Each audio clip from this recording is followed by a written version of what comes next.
However, it's clear that USAGM cannot continue to operate as it has in recent times. Drastic measures have to be taken to ensure that every taxpayer dollar works for where those dollars come from. The American people, not Xi Jinping, not Vladimir Putin, not the Ayatollah. I want to thank our witness, Kari Lake, for appearing in front of this committee today. I'm looking forward to hearing your testimony. I'm looking forward to a productive and probably a rowdy discussion about the Trump administration's vision for the future of U.S. broadcasting. And in that, I'm going to recognize my colleague, Ranking Member Meeks, for any opening statement that you may have. Thank you, Mr. Chairman. And Ms. Lake, I thank you for joining us today.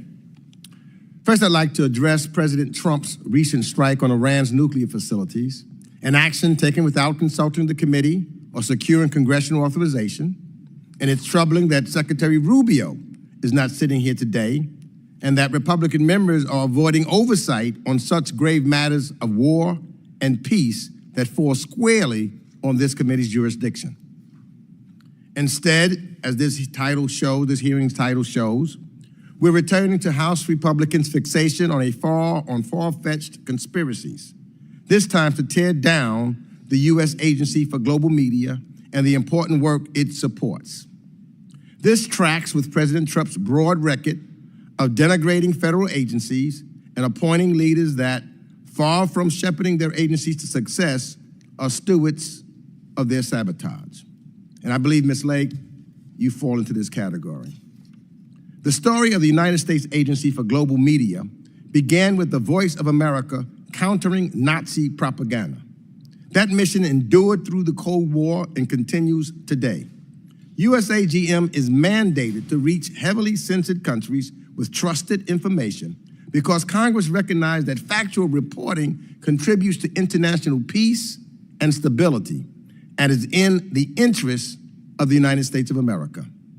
The irony that USAGM is now being undone under a banner of disinformation is not lost on me. Worse, some Republicans want it to be transformed into every propaganda machine we oppose abroad. The Trump administration's short-sighted dismantling of USAGM echoes its attacks on the U.S. Agency for International Development, spinning false narratives about corruption and waste to dismantle effective institutions Congress established with bipartisan support. Ms. Lake, if it was your goal at USAGM to use falsehood to advance an agenda, I believe then you're qualified for this job. Your opening statement, as I read, is full of false narratives, aided by Republicans on this committee who still refuse to release their own investigation transcripts. So, Mr. Chairman, if your findings are solid, release those transcripts now. The taxpayers who funded this work deserve transparency, not cherry-picked quotes that suit your sham narrative. And again, I ask that the transcripts, all of them, be made publicly so that the public can read and see everything, not cherry-picked sentences. Before it too was fed into the wood chipper, USAGM and its broadcasters were reaching a record 427 million people weekly, delivering objective news to China, Iran, Russia, and other repressive states. Last year, VOA's Persian service recorded 223 million visits to its website, doubling over 4 years.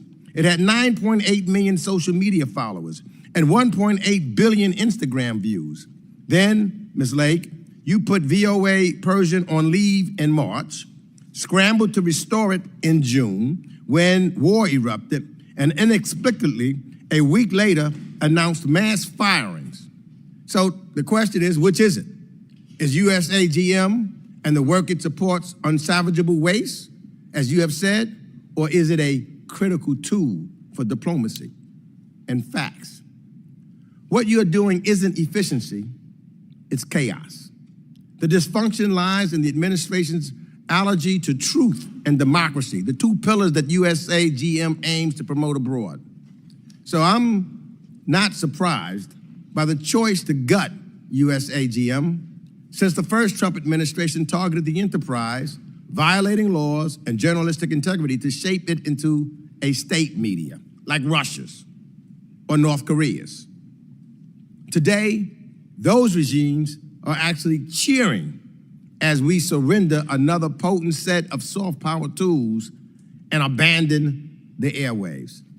The Trump administration, again, chose extremism over facts, tearing down rather than building up our information advantage. Will Congress defend USAGM and free media, or rubber stamp this capitulation to China, Russia, and Iran? Our adversaries are already filling the void, but it's not too late to savage USAGM, not from itself, as Ms. Lake says, but from this administration's short-sighted hatchet job. With that, I yield back the balance of my time. I thank the ranking member for his comments. I'd say be careful what you wish for. Ms. Lake has provided binders and binders of information that have been included in her opening statement, so they are in the official record, and I'm sure everybody will looking forward to reading that documentation. Other members of the committee are reminded that opening statements may be submitted for the record. We are pleased to have the Senior Advisor for the U.S. Agency of Global Media, Ms. Kari Lake, before us today. Your full statements will be made a part of the record, and I'll ask you to keep your spoken remarks to roughly 5 minutes in order to allow time for member questions. I now recognize you, Ms. Lake, for any opening statement that you may have. Good morning, and thank you, Chairman Mast and Ranking Member Meeks and members of this House Foreign Affairs Committee. Thanks for having me. My name is Kari Lake. I'm the Trump Administration Senior Advisor to the U.S. Agency for Global Media. Before I get started, Mr. Chairman, I'd like to let you know this opening statement I'll be delivering is a shortened version of a longer version that I have submitted to you earlier and would love to be put into the congressional record. Last December, President-elect Donald Trump called me and asked if I would help reform U.S. Agency for Global Media and the Voice of America, and I said yes. I was honored and eager to help these institutions tell America's story to the world. But within days in my role as senior advisor, it became increasingly clear that reform was nearly impossible. The agency was incompetent and mismanaged and deeply corrupt, politically biased, and frankly, a serious threat to our national security. USAGM oversees VOA, Office of Cuba Broadcasting, and grantees like Radio Free Asia, Radio Free Europe, Middle East Broadcasting Network, Open Technology Fund, and Frontline Media Fund, all of which are 100% funded by the hardworking American people. Over the past 15 to 20 years, the agency has become a significant national security risk. They hire a shockingly high number of foreign nationals, and they conduct subpar security vetting, so bad that top intelligence agencies revoked this agency's ability to do even the most basic background checks. So many of USAGM's hires come from countries hostile to the United States. Over the decade from 2010 to 2020, Office of Personnel Management and the Office of the Director of National Intelligence repeatedly flagged severe security failures, but USAGM leadership ignored them. They continued to grant journalists and technicians, many from foreign nations, high-level security access based on falsified documents and incomplete background checks, phony names, phony social security numbers. Even after corrective actions were taken in the final months of the Trump administration, these safeguards were reversed by the incoming Biden administration. The scale of the problem is staggering. During the first Trump administration, the political appointees led by CEO Michael Pack got to work fixing it. And they discovered that out of 150 people who were hired during that time period when they weren't doing appropriate vetting, 500 of them were still out there and they could not find them. They went back and re-vetted everybody, but 500 had gone missing. They could not be located for further screening. Foreign employees with social security numbers that are fake and fake names given top secret access now missing. That keeps me up at night. My team is working to track them down. Our new security director is working to try to turn this agency around and make it where it's safer. It's a vast problem that we've uncovered. We've also uncovered that the grantees like Radio Free Europe hired people later identified as foreign spies. At one point, they nearly hired more than 20 spies from a nation hostile to America. Those hires were stopped thanks to a timely tip, and I'm happy to give you more information on that in a secure setting. Voice of America has employed individuals with direct ties to hostile nations, They even once paid paid for somebody who worked previously in Russian media writing anti-American stories to come on the staff and continue to write anti-American stories. At one point, a serious security threat to America, an office of Cuba Broadcasting Cuba was declared to be a national security threat. He was fired, thankfully, but he worked there for quite some time. So how do they get so many foreign nationals in? Well, they abuse the J-1 visa program, which is a pathway to citizenship intended for exchange students and cultural exchanges, students, camp counselors, and au pairs. It's not intended for journalists, and it's created severe vulnerabilities, and frankly, it has displaced many, many American workers who could have filled these jobs. VOA also sidestepped their charter to be reliable, authoritative news, instead being riddled with political bias and outright anti-American sentiment. Examples, you mentioned it, Chairman, refusing to call Hamas terrorists, glamorizing Che Guevara, airing campaign-style videos favoring President Biden, even broadcasting a graphic depicting President Trump with a swastika over his face on their news. I wouldn't want that, by the way, even if it was President Biden. That's totally inappropriate. And a ridiculous editorial firewall prevents agency leadership like myself from correcting any of the bias or having any say in the editorial content that goes on the air. We've also got financial mismanagement, which I hope we'll go into. $75,000 spent for a COVID study on how Mac computers can be used for social distancing. $100,000 in American taxpayer money to actually sponsor an Afghan cricket team. $400,000 for quid pro quo payments to African VOA affiliates, and they actually wrote quid pro quo next to the budget item. $825,000 for a New York music show and $6 million contract for consulting advice that was never even implemented. I told these stories to people, and many times they say, wow, this place sounds like a crime scene. And I frankly have just learned that it is indeed a crime scene. We've learned that there is an active investigation going on at VOA for a series of threatening phone calls that have been coming out going after one of your colleagues, a sitting member of Congress, with years' worth of threatening phone calls. And they've discovered that those phone calls were coming from inside the Voice of America. This place is rotten. It's rotten to the core. President Trump has asked me to go in and help clean it up. And he's also issued an executive order to reduce this agency down to its mandate, to what is mandated, statutorily required. That's exactly what I'm doing. I don't care if they attack me. We're gonna make it right for the American taxpayers. And with that, I'm happy to answer any of your questions. Thank you, Ms. Lake, for your opening statements. We're now going to move to member questions. We ask that members keep their questions to 5 minutes. I'm going to begin by working down the line. I'll start by recognizing the Chairman Emeritus, Representative McCall. Thank you, Mr. Chairman. Ms. Lake, thanks for being here today. I want to thank you for visiting with me in my office to talk about these challenges that you've outlined. I think the chairman has outlined them quite well. I want to commend you for reforming USAGM. I think every new administration has a right and responsibility to do so. Your testimony has highlighted systemic problems that must be addressed. More importantly, security lapses, misuse of visas, weak editorial oversight, and much more. I look forward to authorizing this agency with the chairman and his authorization bill to correct these abuses.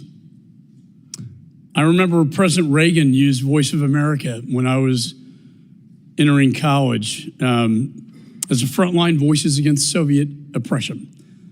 It was a voice of America, not the voice of anti-America. Recently, I used the Voice of America and Open Technology Fund to translate my report on the origins of COVID-19. We disseminated it through mainland China, broke through the firewall. It went viral, got the attention of the CCP foreign minister who spoke out against me and the report. That's the kind of impact this agency needs to reach. With the events in Iran, we need America's voice in Iran right now. We need to ensure the Iranian people hear the truth, that we do not intend to harm them, but rather their oppressor, and and this theocratic regime of the Ayatollah. We need communications inside and outside of Iran. This week, General Vogel, the CENTCOM commander, said the voice of America is a critical tool for American security. You've outlined why there are many insecurities. I hope we can go back to that core mission. My dad's war, combating the Nazis. So my question is, Ms. Lake, how are you working to fix the Voice of America so it is the voice of America and not anti-America in Iran, and use the Open Technology Fund to achieve the mission, the core mission that Congress intended? Thank you for that question, and thank you for laying out when it was a better agency. You're right, Ronald Reagan used it, a great broadcaster, one of the great communicators, and he used it, but times have changed, and it's still doing 1990s style television in a world where people are getting their information right here on their smartphones. It's in the back pocket. And so we need to update it and modernize it. But President Trump's executive order dated March 14th has called for this agency to be brought to its statutory minimum. And I'm glad that you mentioned Iran, because one of the languages that is required in the statute is Farsi, and we are still broadcasting in Farsi. And Ranking Member Meeks said that we have not been, and that we, in a panic, started to put news out in Farsi. That is actually not true. We were in the process of effectuating President Trump's executive order, and in the process of doing that, several malicious lawsuits were started up, and the judge froze us from being able to get news on. We literally were frozen in place because of all of these lawsuits. Once we were freed to start putting news on, we immediately went to what the statutory minimum is, and one of the languages is Farsi going into Iran. And I'm very proud to say that when President Trump, when the bombings happened over the weekend on Saturday, and when President Trump started to speak, we had a crew in on Saturday delivering President Trump's message to the people of Iran in Farsi. It was translated and it went out. Sometimes a lean and mean and a smaller staff makes it easier to get things done. And in one of the emails that I got from our Persian team, they actually said that. They were able to move quicker because it was smaller, the bloat had been diminished. And I'm really proud of the fact that we got that on. We're going to continue to operate at the statutory minimum. We are putting out content in Pashto, Dari, Mandarin, Farsi, and Spanish through Office of Cuba Broadcasting. I thank you for that response. I think it's very important right now that the Iranian people hear the American story and the American message, and I commend you for your efforts to reform, and I encourage you to get that message into Iran right now. Communication inside and out is so important for those people if they're going to rise up against this oppressive theocracy that we've endured since 1979. I yield back. Recognize Ranking Member Meeks. Thank you, Mr. Chairman. Let me first enter into the record a letter that you and I received, Mr. Chairman, from 4 bipartisan members of the International Broadcasting Advisory Board, which Congress established and confirmed in 2023. Thank you. Now, Ms. Lake, you may recall the White House fired the board members earlier. Let me just first say this, because I do agree with Mr. McCall on the need of making sure that the voice of America in those places where our adversaries have false information going through. But you cannot do that simply by reducing and ending all individuals that are work within that agency.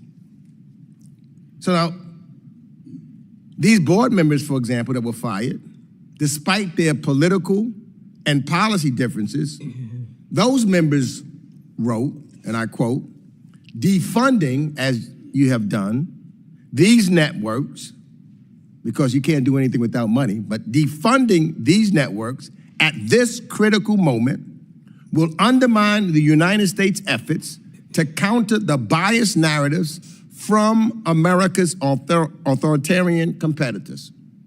It's crucial. Some have said that it seems as though that our adversaries under this administration has been considered or treated like they're our allies, and our allies have been treated as if they're our adversaries. Now, I agree with the experts that put this letter in. There are grave risks right now for the United States national security posed by dismantling USAGM and the broadcasters it supports. Now, one of the things I want to do, maybe we can do this and then trying to save some time. I serve on the Financial Services Committee also, where we often engage with companies about the risk analysis that they perform before making major business decisions to outpace their competitors. And I know I hear my Republican colleagues often say that government should be run like a business. So I just want to try to just get a few yes or no questions in the time that we have, just so that I know we can either get some of the information that the chairman said you are bringing or have brought with you. So my question to you is, did you conduct or review a written analysis before placing most of the USAGM's and VOA's employees on administrative leave on March 15th, before cutting off payments to USAGM grantees in March, or before announcing a reduction in force at the VOA last Friday? Yes or no? I've been working in media for 30 years, and in every newsroom across this country in that time. Yes or no? Did you do? These are complex questions. They're not yes or no It's questions. either you did a review or you didn't. We are right-sizing an agency that has grown and grown and grown. Did you do a review? We've reviewed. Yes, we've reviewed. You've done a review. Do you have a record of what you reviewed? We have reviewed the number of employees, the number of languages, but most of all, what we reviewed was an executive order, March 14th, by the man who's in charge of the executive branch. I want to know. His name is Donald Trump. Do you have a record that you can produce? The chairman said you had a bunch of things with you. Do you have a record of what you reviewed and who you reviewed to? We reviewed the statute. Do you have a record? Yes or no? We have the statute, and do you have a record? The statute. Yeah, we can pull that statute for you. If you have it, not the statute, the record of individuals that you reviewed, interviewed, or talked to before you committed your actions of dismantling. I talked to a lot of people at the agency. Do you have a record of that? You could go back and look at emails. Do you have a record? Do you want me to pull emails? I want you to show the record of what you did, Ms. Lake. Well, you can Don't take a just look at give me it. something that's not verified. Show me the record, because that's what I hear oftentimes in the business. You have to have a record. Show me the record that you did, what you did. That's all. It's pretty obvious what we did. Did you survey? Let me ask this question then. Did you survey employees that was there about waste, fraud, and abuse you believe was occurring at the agency? Did you survey? We know that there's waste, fraud, and abuse. Did you survey the employees? Yes or no? What? Yes or no? These are ridiculous questions. Did you serve? It's simple answers. You either did or you didn't. Yeah, I guess survey means talk to and ask questions. Did you do it or not? Sure, we did. You did? Then you can provide those surveys. You can show us a record of who you talked to. We did not run an expensive survey, but I've talked to many people at this agency. You didn't do that either. So this was based on a whim. Okay. Ranking member, time has expired. Great. I want to thank you for your 5 minutes of questioning. I'm now going to recognize Representative Smith for 5 minutes of questioning. Thank you very much, Mr. Chairman, and welcome to the committee, Ms. Lake. I chair the Congressional Executive Commission on China. We've had many, many hearings. We've worked on legislation. One of my bills that passed just a few weeks ago was to combat the heinous practice of forced organ harvesting, where 50, 70,000 young people, average age 28, get their organs taken. They're Uyghurs, they're Falun Gong practitioners. It passed 406-1, second time it passed last year as well. I've had 4 hearings on it. Xi Jinping is committing atrocities like almost no one else in the world. And whether it be what he's done to Hong Kong, the pervasive use of torture, religious persecution, everywhere you look, genocide against the Uyghurs. And then in your testimony, and I would ask you if you could maybe elaborate on this, you point out that the past leadership of VOA Mandarin Language Services conducted annual meetings with the Chinese embassy in Washington. Well, I go to the Chinese embassy myself, outside picketing. We try to meet. I've invited Chinese leaders here from the embassy and from the government many times to testify. Every time they turn us down. But if you could elaborate on those meetings, whatever you could tell us. You also pointed out that VOA's Mandarin language service personalities have hosted events at the Chinese embassy. And one of VOA's television editors even publicly pledged his allegiance to the PRC at a Chinese embassy event. And finally, you said VOA allowed the communist Vietnamese and Chinese embassies in DC to pressure them into removing videos, cutting short live interviews, or changing story angles so that coverage was more supportive of the Chinese governments of Hanoi and Beijing. If you could elaborate on that, I'd deeply appreciate it. I'd be happy to, and I just actually read an article that was very interesting. It's called Chinese Influence at Voice of America. And I mentioned that there's a firewall, an editorial firewall, that members of the management at USAGM and Voice of America cannot tell the reporters what to report. They can't talk about what should be in the newscast. And so if a reporter decides to go rogue and do pro-CCP coverage, I can't do anything about it. That's not how a newsroom should be run. I've worked in newsrooms my whole life. There's always some editorial control that management has so that you're making sure that what goes out of the airway is accurate. And frankly, in an agency such as this, it should be telling America's story. That's our charter, telling America's story, being authoritative, not telling China's story. But I want to talk to you a little bit about what you just mentioned. If I may read this, because it was really shocking when I read this. And sorry, I got to put my reading glasses on for this one, guys. Starting in the first decade of the 2000s, the Chinese embassy in Washington, D.C. and the leadership of VOA's Mandarin service began an annual meeting to allow embassy officials to voice their opinions about VOA's content.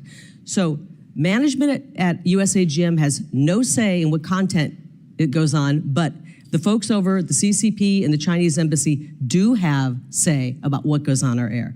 CCP embassy officials have also reached out to VOA hosts to convince them to be more supportive of the regime. VOA personalities have hosted events at the embassy. VOA TV editor, one of them, publicly pledged his allegiance to China at a Chinese embassy event. This is absurd. This is insane, and the American taxpayers are footing the bill for this. You know, they also ran a 2-minute CCP propaganda. They produced it at VOA. And the management agreed that it was CCP propaganda. Frankly, 2 seconds of CCP propaganda is too much. The American people are footing the bill. And so things have to change there. We need to make sure that firewall is gone. We should be able to have control over what kind of content goes out. It should be in alignment with our foreign policy. And unfortunately, the only people that seem to have any influence are our adversaries on what is going out on VOA's airwaves. It's outrageous, and it has to stop. And thankfully, President Trump issued that executive order to bring this agency down to its statutory minimum, and he has called for this agency to be eliminated starting in the fiscal year 2026. Well, thank you for your testimony. Thank you for highlighting that important complicity with the brutality of the Chinese Communist Party. You know, I'm barred from going to China. I used to lead human rights missions there frequently. The Global Times put me on their so-called hit list. And I can tell you, you know, I can't go to China, and yet we had people collaborating with their top leadership here in D.C. and elsewhere. And that is outrageous. We need to reform this, and I agree. You can judge a man by his enemies, and you've got good enemies. Boy, thank you very much. Yield back. Representative yields back. Representative Keating is now recognized. Thank you, Mr. Chairman. Thank you for being here. I think if we look at Exhibit A in terms of the value of global media, we look no further than Iran.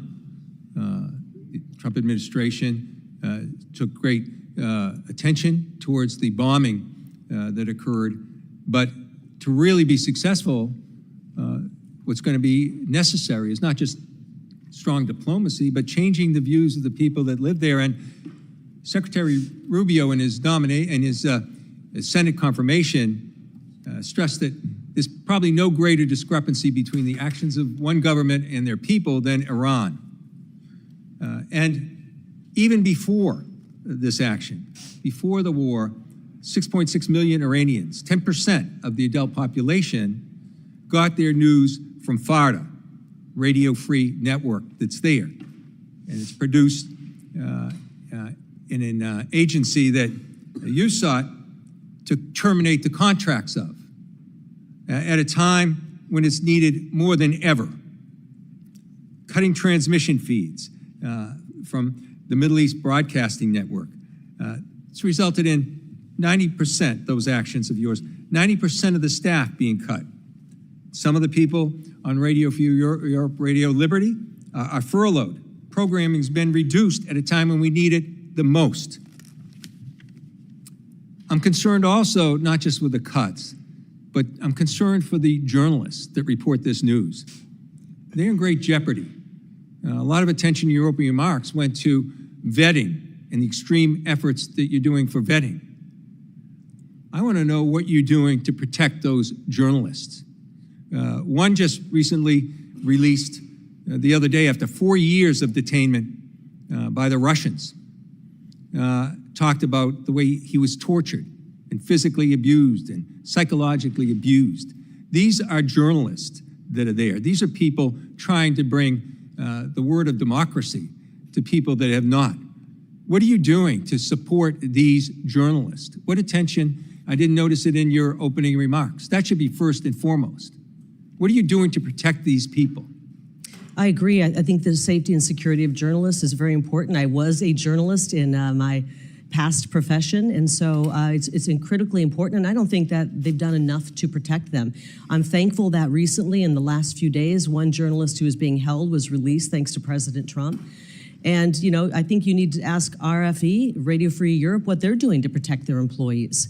I just got to the agency 3 months ago, and what the question is, I would like to know, why are we hiring, if I may, reclaiming my why time. Are we I'm hiring reclaiming more my time. Americans? I'm reclaiming my time, Mr. Chairman. You know, it's sort of like blaming the group that's advocating for these people. What are they doing? I'll tell you what they're doing. They've simply asked for a meeting with you. It's hard to meet with somebody when they're suing you. I have a letter that I'd like to ask unanimous consent be put in the record from the president of Radio Free Europe, Radio Liberty, the president of Radio Free Asia, the president of Middle East Broadcasting Networks, dated April 30th, simply asking for some kind of communications or meeting with you regarding these issues of detainment. I'd also like to put into the record an article. There's an audience in Iran and the Middle East surge as funding for Fatah and Allura amid East Israel is in jeopardy. If you look at what's happening, and you look what happened since the bombing occurred and since the war occurred, you just see dramatic increases in the listenership, just proving how vital this is to people that aren't getting other messages. Radio Fodder traffic surged 344%. The Instagram account, 62.5 million increases, a rise of 77%. These are things that are necessary, and you are cutting the agreements. Thank goodness the courts are saying no to you. But why would you ever want to do this here? Why do you better say, I want to know what Radio Free Europe, Radio Liberty is doing to protect the journalists, when the U.S. and you have a role in doing it, and you won't even take a meeting from the people that want to meet and discuss the dangers to these journalists.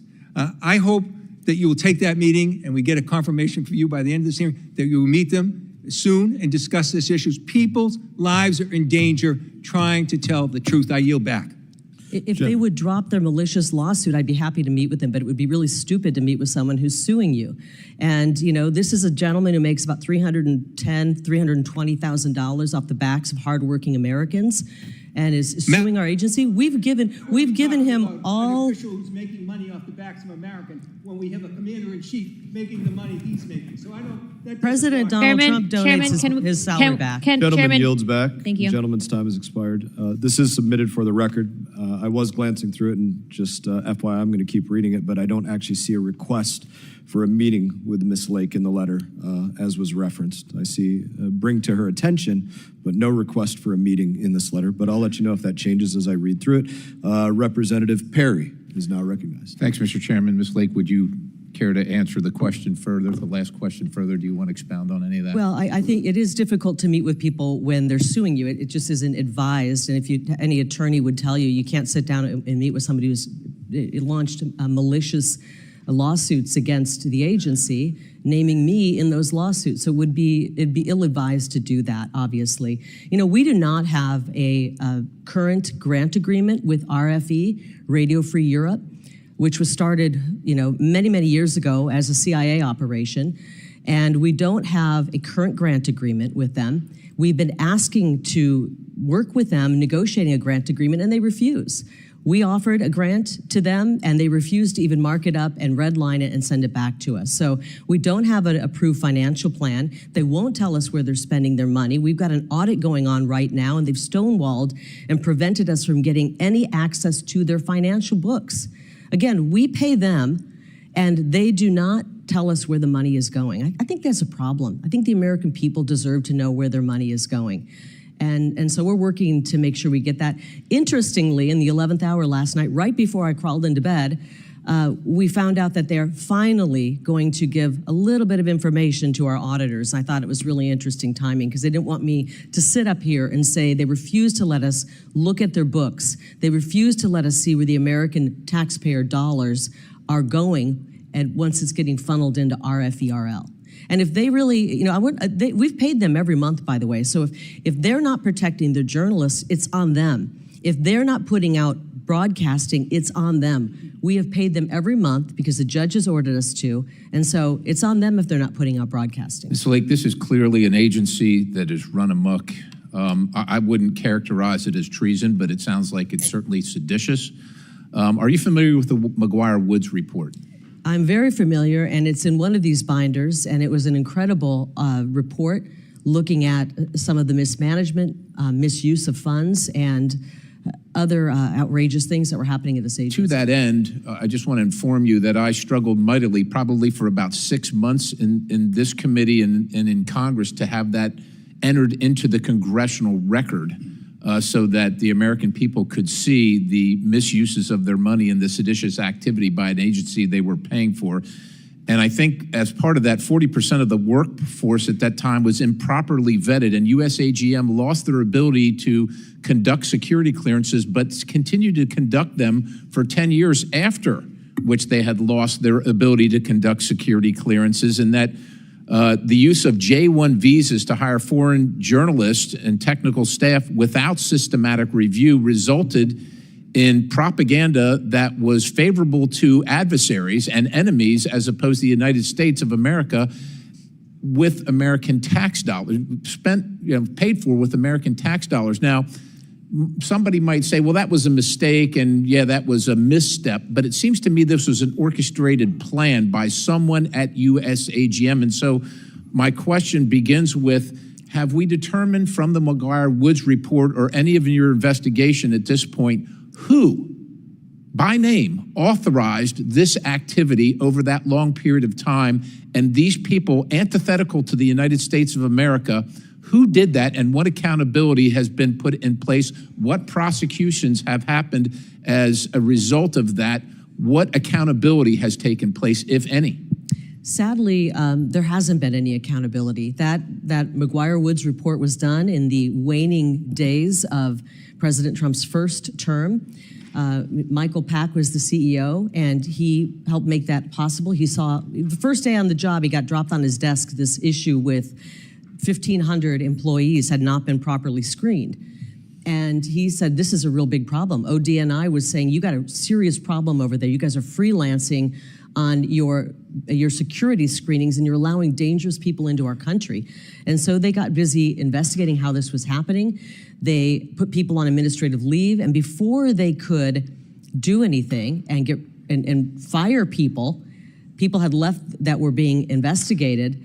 When the Trump administration ended and Biden went into office and replaced the leadership at this agency, they rehired all of those people back. So let me, and gave I them don't mean to settlements cut of you off, Ms. Lake, but $650,000. I've got a limited amount of time. Of course, this is completely outrageous, but why should anybody in this country, anybody in this committee, anybody in Congress believe that this agency, this operation should continue to exist and won't return to its former operations and activities beyond the Trump administration and beyond your tenure? Why should anyone believe that? They shouldn't believe it, and I think this is why President Trump wants to eliminate the agency. The agency itself is not needed. It's proven that it does not know how to manage and does not know how to be respectful of this country and the American taxpayers' dollars. And so I think President Trump is absolutely right in eliminating this agency. We can roll in things that are valuable, that are worthwhile, bring it under the Department of State, where it once was, by the way. Voice of America, back when it was effective, back when many of you talk about the glory days of Voice of America, it was under the Department of State, where there were guardrails on what the story of America was being told. It wasn't anti-American, it was in line with our foreign policy. And I think that's where it probably should end up. Thank you, Mr. Chairman. I yield. Gentleman yields, and your time expired. Chair now recognizes Representative Barra. Thank you, Mr. Chairman. I'd like to enter into the record a letter dated yesterday from the president of the News Guild, just asking this committee to take a look and make sure the funds that are supposed to be restored actually get restored to the grantees. Thank you.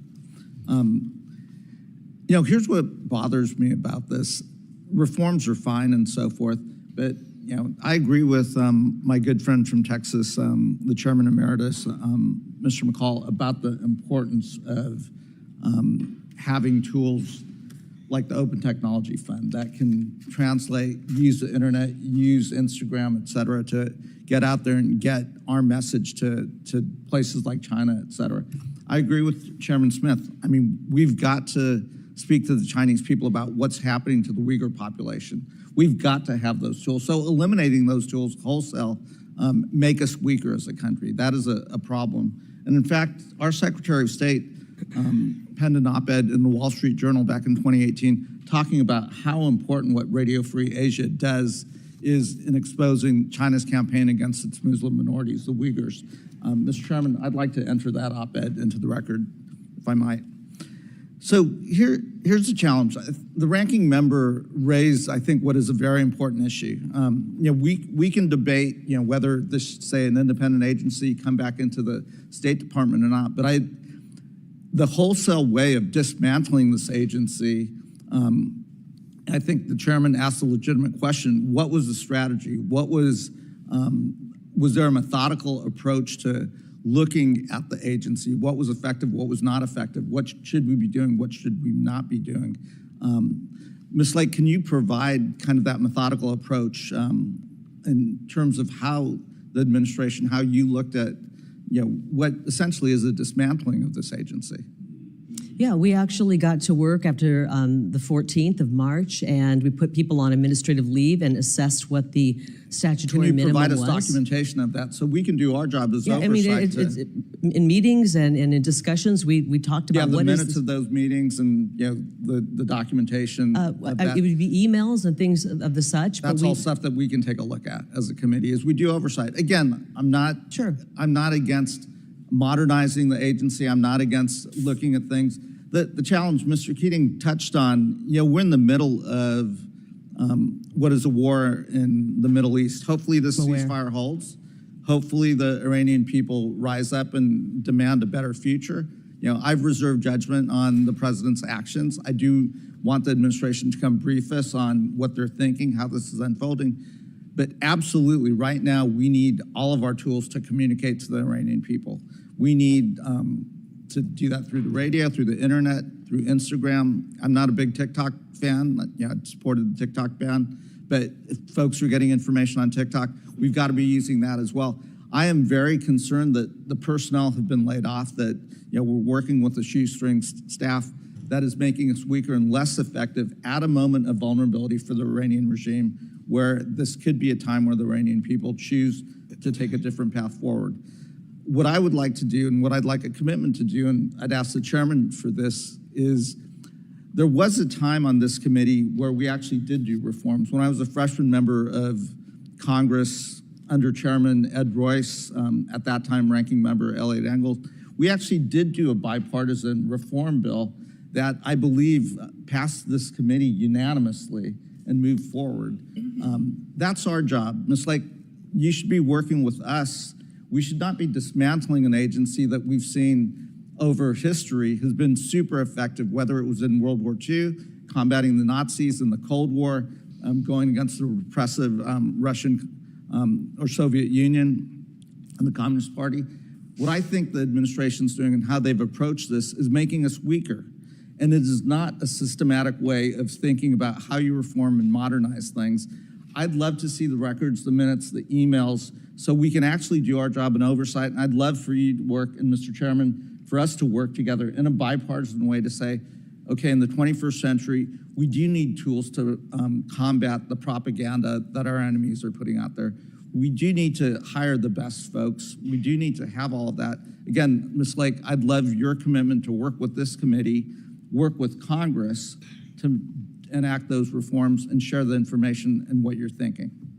Absolutely. It would be wonderful to work with you and to effectuate the president's executive order to reduce this agency down in size so that it's lean, mean, and effective. And I think it is effective. We were able to get information out and translated into Farsi as to what was happening. We were able to get President Trump's address translated live as it was happening. You don't need a massive staff. This is the only newsroom in the world that hasn't seen cutbacks because we don't need to have massive newsrooms. Again, 15,000 people. Right now, what I worry about, though, is we've let go of all this staff, and it isn't happening, and it's only happening. We haven't let go of all the staff, actually. Gentleman's time has expired. By the way, can I just mention something? I want to show you the newsroom, one of the newsrooms over at VOA. I don't know if you can see this. Empty. It's kind of a Where's Waldo. Can you spot the one person in there? Not from here. One person in the newsroom. And I know you're probably saying, yeah, thanks a lot, Kari. No, this was actually back during the Biden administration.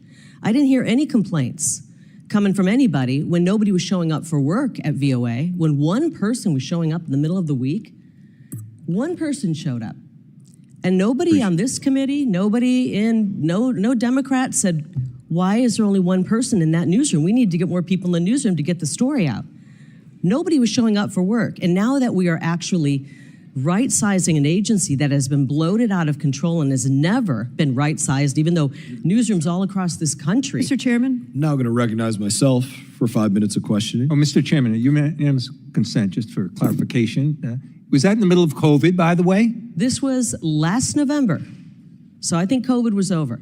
Good question. But the elections maybe it had something to do with the elections. Well, I think you'd want to be in there if there was election. This is the middle of the week in November. I've been in newsrooms, they're actually really full during an election. But I know this newsroom was ready to attack President Trump. They were doing ads for Joe Biden. They were literally running Joe Biden ads. Mr. Chairman? And attacking President Trump. Whose time is this? Well, Mr. Keating just wanted a moment to ask a question, so I think she's responding to that. I think it's You're welcome cutting for into giving your more time, time. Mr. Chairman. You're welcome for giving more time to your side. Appreciate more questions. Mr. Chairman, like the gentleman, I have a clarification question. Please. If it was the middle of November, then to the gentleman's point, it was after President Trump had won, and those people were out because they were in mourning, because they were so partisan that they wanted to not be there. And I think he made a very good point, and I thank the gentleman. We digress. Can I actually just respond to that really quickly? I am actually going to recognize myself for 5 minutes now, as much as it's been a fun exercise with everybody. I would make the point that, radio free is not free. And I was just thinking about this in my office the other day, and I was like, what's the most common media in America on the radio? I think it's iHeartRadio, iHeartMedia. The entire budget for iHeartMedia across the breadth of the United States of America and the globe is $90 million. Wow. That's the entire breadth. For Radio Free Europe, $150 million, significantly more than all of iHeartMedia. For Radio Free Asia, $70 million. For Middle East broadcasting, $103 million. You think of all of those individually, and you compare that to iHeartMedia across America, and you look at the reach of that. I just think it's an interesting note as we point out the need to downsize the size and scope of what's going on in USAGM. I did want to do my questions right now because I wanted to touch a little bit on what Representative Perry had spoken about with that IG report, but I am very surprised that nobody touched off on this on either side of the aisle. It was just said by you in your opening remarks that there's a member of Congress targeted by somebody inside of USAGM. Does that mean you were tracking their IP address and they were emailing people or they were phone calling? How do you track that? What do you mean? Well, you'd have to ask the Capitol Police. They're the ones, I believe, doing the investigation, and it's an active investigation. But from my understanding, somebody was calling a beloved member of Congress who's actively in Congress right now. And Republican or Democrat? I'm going to let you guess. With the bias you've seen at this agency, just take a wild guess. Can you say the name of the individual that conducted this? I think I would prefer to withhold that, and maybe we can talk away from this because I don't want to sabotage the investigation. Will you keep us updated on it as the investigation goes on? I will as I learn more. From what I've learned is that over the course of 2 years, I believe starting in roughly October of 2023, right up until January of 25, threatening phone calls were being made to a sitting member of Congress. And through the course of their investigation, they figured out where those calls were. I don't know how our investigators figured that out, but they have ways, and they found out that the phone calls to the sitting member of Congress, threatening calls, were coming from inside of VOA. Thank you for sharing. We look forward, I'm sure all of us on both sides, to hearing more information about this. I want to get to the questions about the IG reports. And it's something that I spoke about in my opening statements. Individuals hired on, improperly vetted, some of these agencies asking for their own SCIFs, their own secure places to view classified information, and not literally always being given security clearances, but given access to secret and top secret information. It's amazing to me to think that journalists were given what we might not give allied militaries. That to me is a very interesting thing to think about. But when you say we couldn't find 500 of these individuals, you mean somewhere in the government you went to go look for who are these people that you consider suspect, and now they pulled a Kaiser Sose and we can't see them anywhere? What's going on? Sadly, yes. About 1,500 people went through this shoddy vetting, which I think could have been intentionally shoddy, and because they knew there were problems. This is no fingerprints, aliases in many FBI cases. fingerprints or something like that. Some of the times the FBI fingerprints were taken and not submitted. Sometimes they were not taken at all. And then they were given PIV cards, which is the access card you need to get into federal buildings and offices. It's actually a very secure way of keeping our offices and our departments and Somebody's hired by safe. America, they have a direct deposit. They have, like you said, an ID card to get into a building. If they're global media, they might have a passport to travel on behalf of the United States of America. The fact that you're saying these individuals cannot be found is a staggering statement. Not only can they not be found, and we've asked for help with other agencies to try to track them down. We even asked the Doge guys. You know, these are young guys who have a way of kind of looking into things, and they said, "I think we can find them." They tried and tried and tried. Did they use aliases? I mean, were these people using fake names? Yes. Okay. When they come in. Did they have social security numbers, or were they foreigners? They're foreigners with no on social visas? security numbers, so they're given just a notional number was put in on these forms. They had forms that were not filled out. I mean, this is a massive security failure in a level that should keep you up at night. I want to ask you one more question. And they could be working, by the way, at other agencies. I want to get to one more question before my time expired. Like you said, you were a big part of media in your prior roles. Did you ever have a TS or SCI clearance, or did you ever get to go into a SCIF as a member of the media? No. Thank you. I now recognize Representative Shirfless McCormick. Thank you so much, Mr. Chairman, and thank you, Ms. Lake, for being here. I do have major concerns about the role that VOA plays, especially since as recently as a few months ago, there were over 427 million people who were actually being exposed to VOA, and VOA is usually one of the best places that we can provide fact-based and objective information to audiences, especially in China and Iran. Especially with the escalation that we're seeing in Iran and with lack of any kind of intelligence briefing, we want to get more information as far as what's actually going on in Iran and in the information we're providing them. But what I wanted to bring to your attention is a letter that we have here that I wanted to admit for the record. And it is from Radio Free Asia, Radio Free Europe, Radio Liberty, Middle East Broadcasting Network. And what they're pretty much saying is that they tried several times to reach you. Pass it on back. Thank you. I I'm gonna think read I've it. already The last expressed one why I didn't have haven't a met with request. him, because we're in I active just want to read it litigation. to you first because I want to give you the opportunity. Okay. I do believe that foreign affairs, especially when it comes to national security, shouldn't be a partisan issue. I do believe that. And I want to give you the opportunity to just explain, because as one of my colleagues mentioned, there was a letter in April where they said they haven't met with you. And in this letter, they're saying that they've tried to meet with you and that Ms. Lake has not spent a single minute with us or our senior team. She has not visited our office or inspected our operations. And so with this letter that we have here that clearly says it, I also want to bring to your attention where it says also that they're still open to meeting with you. And I know now you're saying you can't meet with them, but I want to get more clarification. Within the 2 weeks that you were in your position, that you declared that it was you said specifically that's largely incompetent, corrupt, biased, and a threat to America's national security. Mm-hmm. What were the procedures in place for you to make that determination? Specifically, how much staff was actually allocated to do that investigation to help you come to that conclusion? Well, we've got reports. We've got years of biased reporting. We have misused funds. So could you tell me about the step or the mechanisms that you used? How much staff was provided to look into it in those 2 weeks to get to that? How much staff is what? How much staff? Like, what was your mechanisms in actually going through to coming to this conclusion within 2 weeks? Within 2 weeks, I assessed all of the grant agreements, and I realized that these grant agreements had been changed during the Biden administration to take out any form of transparency.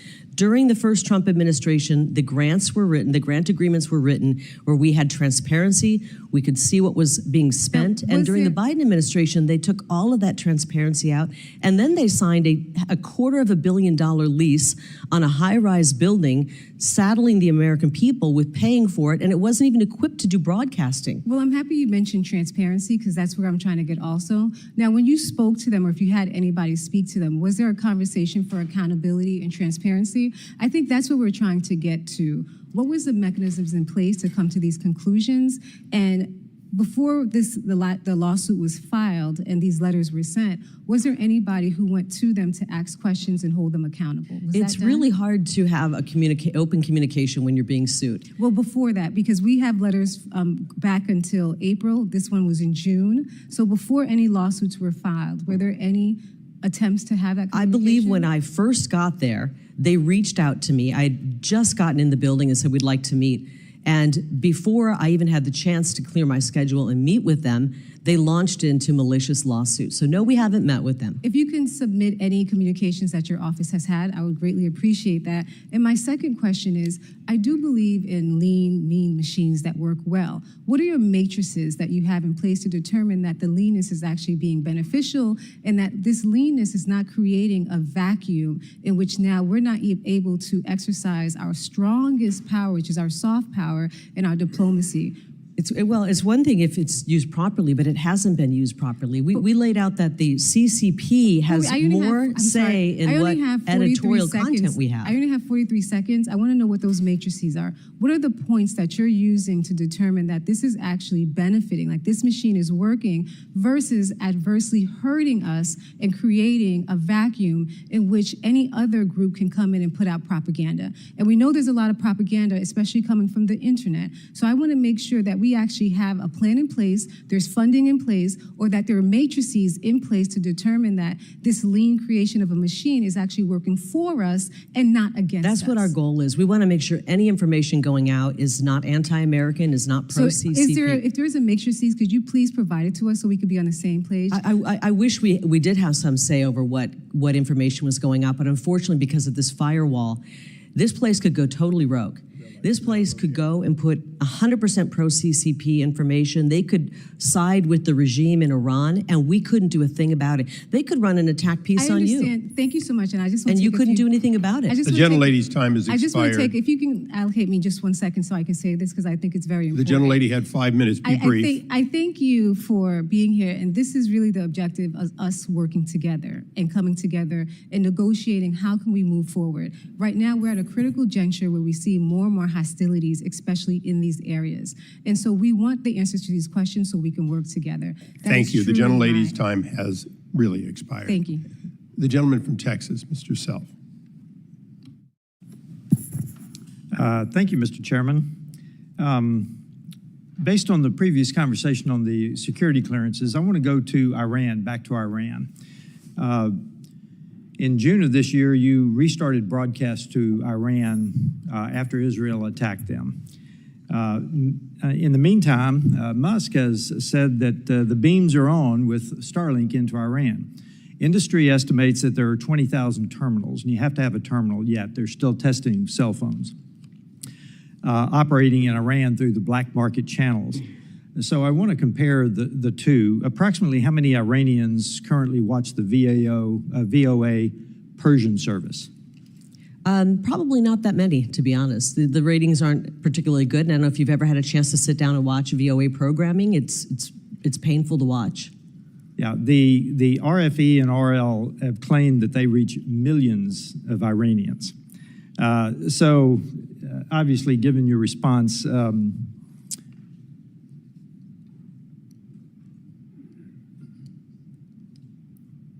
how are we going to support broadcast into Iran then, is the bottom line. I'll jump over some of this because I think it's not going to be answerable. What format do you see going into the most constrained countries?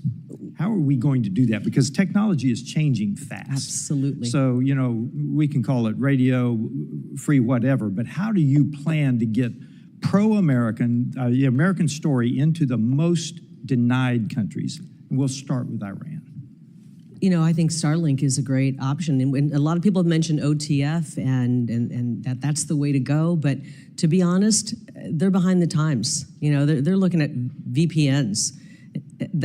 And when a dictator turns off the internet, good luck. I mean, you've got to have a way to get information in. I think that Starlink is a great option. I would like to see Starlink moving a little bit faster into Iran so we can get the word out. We have an opportunity right now to let the people of Iran know that we don't have a problem with the people of Iran. They're incredible people. They have been mistreated for many decades.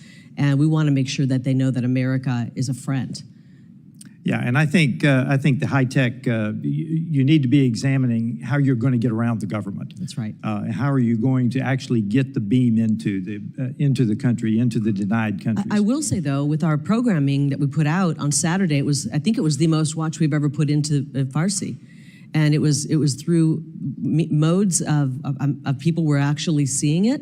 And they were watching, so they're very in tune to what's happening in America right now. They are, but the government will then respond and cut it off if possible. Right. So you've got to stay one step ahead of them. This is the age-old, how do you stay ahead of the enemy, the adversary? So what obstacles do you see in today's climate in getting into the big four, Russia, China, North Korea, and Iran? What obstacles do you see, and how do you plan to overcome them with this new organization that you are going to be developing? Well, we would like to continue to put information that is accurate to the folks in those. And as I mentioned, we're reaching 4 languages, actually Pashto, Dari, Mandarin, Farsi, and in Cuba as well. And it's difficult. You know, we're still using radio and Radio Marti in South Florida. Sure. That seems to be working, but we're not reaching that many people with this. And I think we have to examine if it's worth the money that's going into this to be not reaching that many people. There's other ways to reach people than, like I said, 1990s style television. And I think that's, you can look at Twitter, you can look at social media. I mean, do you think for 1 minute that, you know, some of the Democrats have said, oh, China's rushing in and they're filling the vacuum? They're not doing 1990s television. They're laughing. As a matter of fact, they're not only laughing at what we were doing, they were controlling what we were doing by having more of a say of what our content was than we did. They're seeding narratives on TikTok, on Twitter. If we really want to be effective in changing the narrative, it's narrative seeding on social media. It's not 1990s style TV with a bloated staff of many people who actually hate America. That's exactly right. And my whole point in this questioning is you're going to have to move fast to stay ahead of the technology. Right. Because it is changing fast, and I just recommend you do a scrub on how you're going to stay ahead of it, because we've got to get American information into these countries. It is a great help. It helped under the Soviet Union and denied countries. We've got to do that. My time has expired. Thank you very much for your answers. Thank the gentleman from Arizona, Mr. Stanton. Thank you very much, Mr. Chair. Ms. Lake, your actions as senior advisor are eroding American soft power around the globe. We should not be dismantling the agency that combats propaganda from the Chinese Communist Party, the Kremlin, and Tehran. Especially now, we need to be able to broadcast facts that counter Iranian state-run media spin that is essential to America's long-term interests. Your job is to tell the people of the world the truth about America. And because of that, there's a more fundamental issue I want to address today, and that is character. You see, Ms. Lake, we have both been public figures in Arizona for a long time. I've seen you in action, including your behavior in the last 2 elections. And let me be clear about something. The American people cannot believe a word you say. You ran for governor in Arizona in 2022. You lost fair and square. Instead of conceding, you embarrassed yourself and our state by lying again and again for years, blaming everything under the sun for your loss except for your own toxic politics. You lie about that election to this very day. You lied about signatures on mail-in ballots not matching those on file. Proven wrong. You lied about ballots being intentionally misprinted and then rejected in Republican areas. Total BS. You lied and said hundreds of thousands of ballots were mishandled. Zero evidence. You claimed fake ballots were snuck into batches before they were counted. Come on. You repeated these lies again and again, and you've said even recently, quote, "I am the duly elected governor. They just stole it," unquote. Give me a break. Ms. Lake, your new role requires you to tell the truth. For decades, whenever authoritarians and dictators suppressed the people and claimed victory in fraudulent elections, Voice of America countered those lies. I can't imagine how people fighting for democracy today and around the world can trust someone who has so shamelessly lied about her own election. Will the gentleman yield to the question? No, I will not. Okay, Ms. well, Lake, just so you know, to regain a VOA semblance of wanted your to not credibility, I call will not Hamas yield. terrorists, so Ms. Lake, if we're to gonna regain a berate the semblance witness, of your we may as well be credibility. factual about the evidence. Are This is the I did not- gentleman's I did not- time. If you did not yield, you I may do not continue. yield, and I'd like the time back. Ms. Lake, to regain a semblance of your credibility, are you finally ready to admit you lost the 2022 Arizona election? It saddens me that you are from Arizona and you're okay with That's the a way yes or no question, Ms. saddens Lake. me that you are from Arizona. I guess the answer is no. Reclaiming my time. The gentleman I- will suspend, will stop the clock. For all present, members are reminded to avoid engaging in personality toward the president and other members. Okay, and this is a member of the administration, so I would caution all to stay on the subjects and stay off of personalities, please. Gentleman may continue. Yes, and in this case, these are adjudicated lies. Courts of law have determined that these are lies. These are not me saying it. You didn't just lie to the press. The courts are really awesome You took right those now. lies to court and lost again and again. Every one of your lawsuits failed. And a federal judge said that you were furthering false narratives that blamelessly undermine public trust. And you didn't just lie. You were formally sanctioned by the court. Ms. Lake, you have been sanctioned twice for providing false information to courts. Isn't that true? Yes or no? I was brave enough to fight our shoddy elections, and the courts have not caught up. That was a yes or no. I guess the answer is no. Let me reclaim my time. You have been sanctioned by both the United States District Court and the Arizona Supreme Court for, quote, making false factual statements to the court. And you were sued for defamation by a Republican election official, Stephen Richer. He and his family were subjected to harassment and even death threats because of those lies. You told your supporters, Richer and fellow Republican County Supervisor Bill Gates, that they, quote, sabotaged Election Day. You accused them of deliberately printing the wrong image on ballots to jam tabulators and injecting hundreds of thousands of phony ballots. What a joke. And here's the thing, Ms. Lake. When it came down to it, you chickened out. You refused to defend those lies in court. You decided to take a default judgment. You are an adjudicated liar and a two-time political Chairman, I move to loser take down in those Arizona. those I have words, one please. final question. Chairman, Reclaiming my time. I'd like I to have one take final down question. those I can yield. It's the He's gotta get his gentleman's fund I do 30 not yield. seconds. I have one final question Get your for fund you, raised. call Ms. someone a Lake. You have liar. a chance That's to not answer. how Let me you one treat final other question. people that The are being gentlelady questioned. will suspend, please. Go ahead, you may You continue. lost for governor in 2022 to Katie Hobbs. You lost even worse to Ruben Gallego for Senate in 2024. Well, Arizona has another election for governor next year. Will you do us all a favor and run it back and run for governor again? I yield. The gentlelady No more may questions. Can I respond. respond You may to respond. some of that? Because that was complete insanity. I wish I could yield back the last 5 minutes of my life, actually.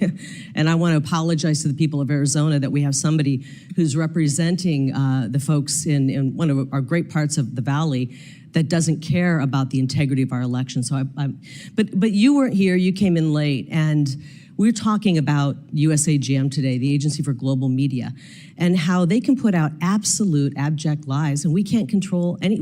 We have no say over what the editorial content is, and I would hope that you would not be okay with that. They could literally put out a lie about anybody here, and I know you've been the victim of that. I know you've been the victim. I remember the stories about you where they said you had a gay lover, and those were going out all Mr. over. Chairman. Can I I finish hope the you story? honor what you just gave as a caution to everyone, and I moved those words. To tell you that those kind of lies, and you said rule those if were you lies, those kind of lies could be broadcast today on VOA, and you couldn't pick up the phone, Representative Stanton, and call them and say, hey, you're putting out lies about me. You would not be able to do that because they would sue you for breaking the firewall. So lies are being told on Voice of America. It's inappropriate. You've been subjected to lies that you said were lies about you in the media before. And how would you like it if those lies were put on Voice of America right now? Because they could do it and you couldn't do a thing about it. You couldn't stop it. You couldn't stop all those lies that you said were said about you if they went on Voice of America today. You'd have to sit and take it. Okay, I thank the gentlelady, and I appreciate the dialogue. Ruling on the member, she was responding, and I thought rather complimentary that in fact those were untrue, and she was defending that. So That's what he says. I'll leave it as that. I think Mr. Stanton would agree that those were untrue statements, and she said so. I will now recognize myself for 5 minutes. Mr. Yeah, Chairman. I apologize. I wasn't concerned at all what you were saying. My concern is that the leader of this agency, which is supposed to disseminate truth about the United States, is an adjudicated liar. That's not an exaggeration. That's not. Okay, the gentleman made that point quite clearly. Said that. And Mr. that's why I brought it up. Chairman. Recognizing myself for Mr. 5 Chairman, minutes. unanimous consent. Twice so far, the chair, prior to you, had said there was no documentation for requests of Does the meetings. So I'd gentleman like want to submit unanimous something? consent that these be placed in the record. These are requests for meetings that have not been answered. Thank you, Mr. Could Chairman. I see the date on those? I mean, were those... Okay, we'll be able to make Okay. the record complete, and you'll be allowed to give the other half of these emails. For the record, we agree for unanimous consent that these emails be entered and considered factual with the recognition that they be verified by the agency. I'll now recognize myself, and I'll be brief in saying, if everyone on the dais had the accusations of their opponents, or even, quite frankly, sometimes the legal battles, all of us would have a bad day here. That is part of politics. But we're not here to discuss politics today. We're here to discuss the spending of hundreds of millions of dollars and a question of whether or not it was best spent on behalf of the American people. You said earlier that that in fact there were 500 people unaccounted for who received payment in money at the taxpayer's expense. Is that correct? They did while they were employed, and then they left the agency, and we can't track them down. Okay, and without speculating per se, but just factually, can you verify that those people, since there's no fingerprints, no pictures, can you verify that these people existed and those were true identities? True identities, I don't know. We can't. Can you verify that they came to work every day and performed duties? I don't have that information.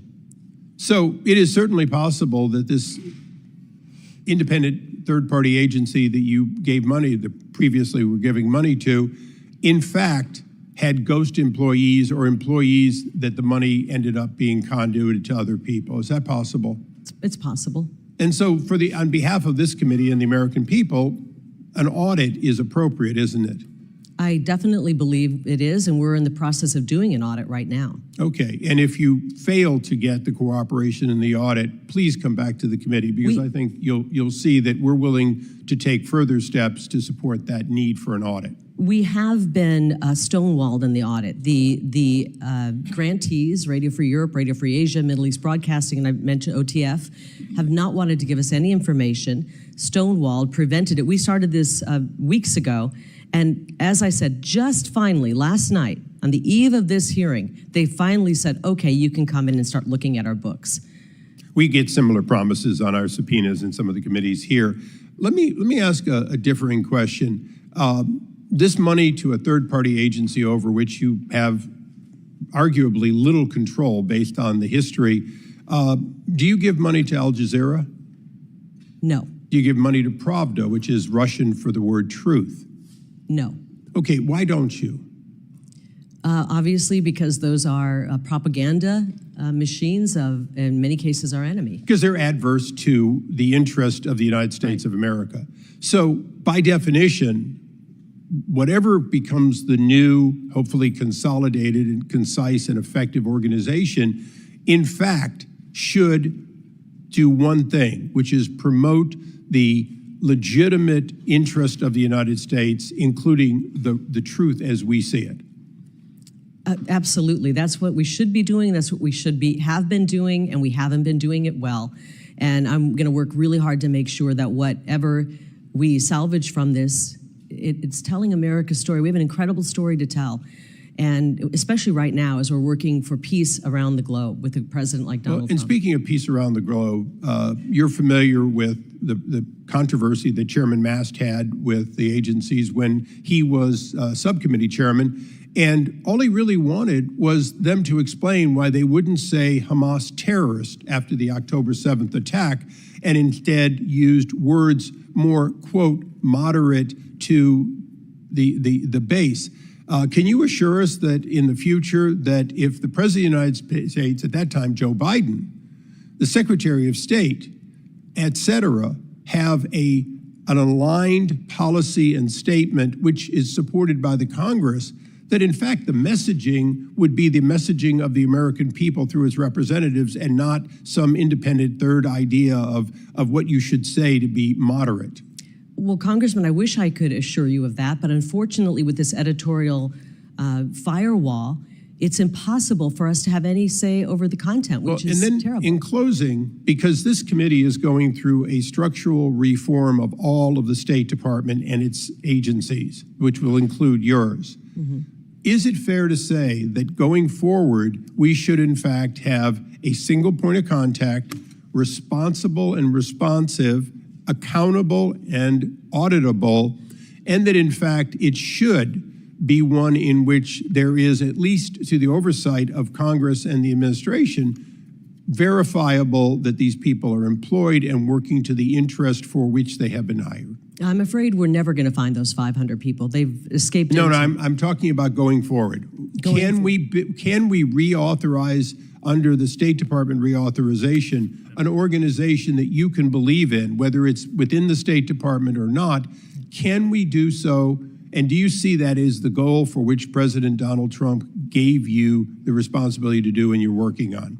Yes, and I believe it needs to be rolled into the State Department because President Trump has asked that we delete this agency. And so whatever we can salvage that's worthwhile should be brought under the Department of State, under the public diplomacy arm of the Department of State. I look forward to, and this committee looks forward to working with you through the reauthorization process to find a win-win that some of the members on both sides have talked about today. With that, it's my pleasure to recognize my colleague, the gentleman from California, Mr. Costa. Thank you very much, Mr. Chairman. Obviously, we're in a discussion here where there's a lot of agreement to disagree. And I happen to think that the efforts that Voice of America and its international broadcasting and its expansion post-World War II, along with the efforts to deal with Cuba broadcasting radio and TV, there's a whole list of, I think, successes over the post-World War efforts that we've been engaged in with the communist countries in which we have been able to tell the real story about America. Now, if you want to make modifications, reforms, I think this committee is an appropriate place to do that oversight. Having said that, I'd like to specify a particular area that deals with Armenia and the Voice of Armenia. Do you happen to know, Ms. Lake? I come from the land of William Saroyan, and I assume you know what language the Armenian people of Armenia speak. I've actually heard it. It's a beautiful language. I can't name it. Can you please tell me? Yeah, it's Armenia. Trick question. The story of Armenian language is, and the Voice of Armenia was so that the people of Armenia would understand, who were under the oppression of the Soviet Union, what America stood for and what our values stood for. How many people work at the Voice of America on their Armenian services? Do you know? Right now, it's not a statutorily required language, so we do not have. We will not be having Let me employees tell you, in that. because you had all these cuts that I don't think are surgical. They've been done with a, I think, some sort of disregard for. You have 5 people. You had 5 people, 1 full-time staffer and 4 contractors. They've all been placed on leave since March of this year.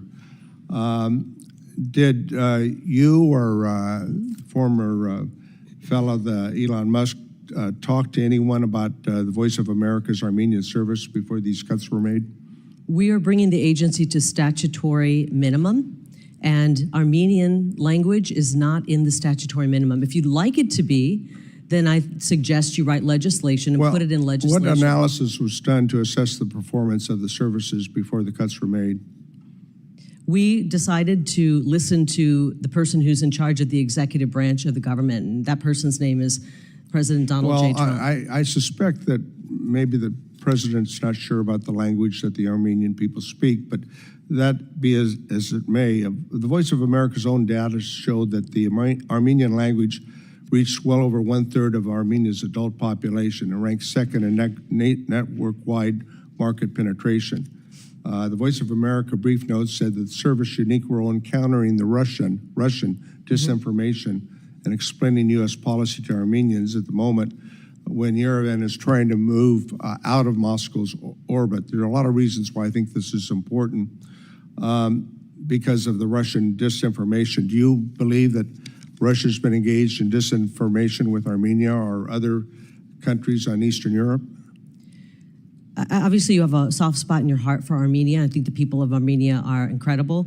But we're working to right-size this agency, and the Armenian language is not one of the statutory I know, but there's got to be a languages. cause and a reason for your changes here, and I'm trying to find out what they are. How many people do you think we should hire in the Armenian language service? Well, what I think we should do is recognize the fact that Russia is attempting through misinformation to keep Armenia in their orbit.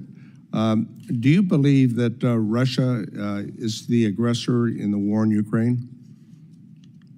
You know what? It's interesting that you really are concerned about Russia because VOA hired Russian spies.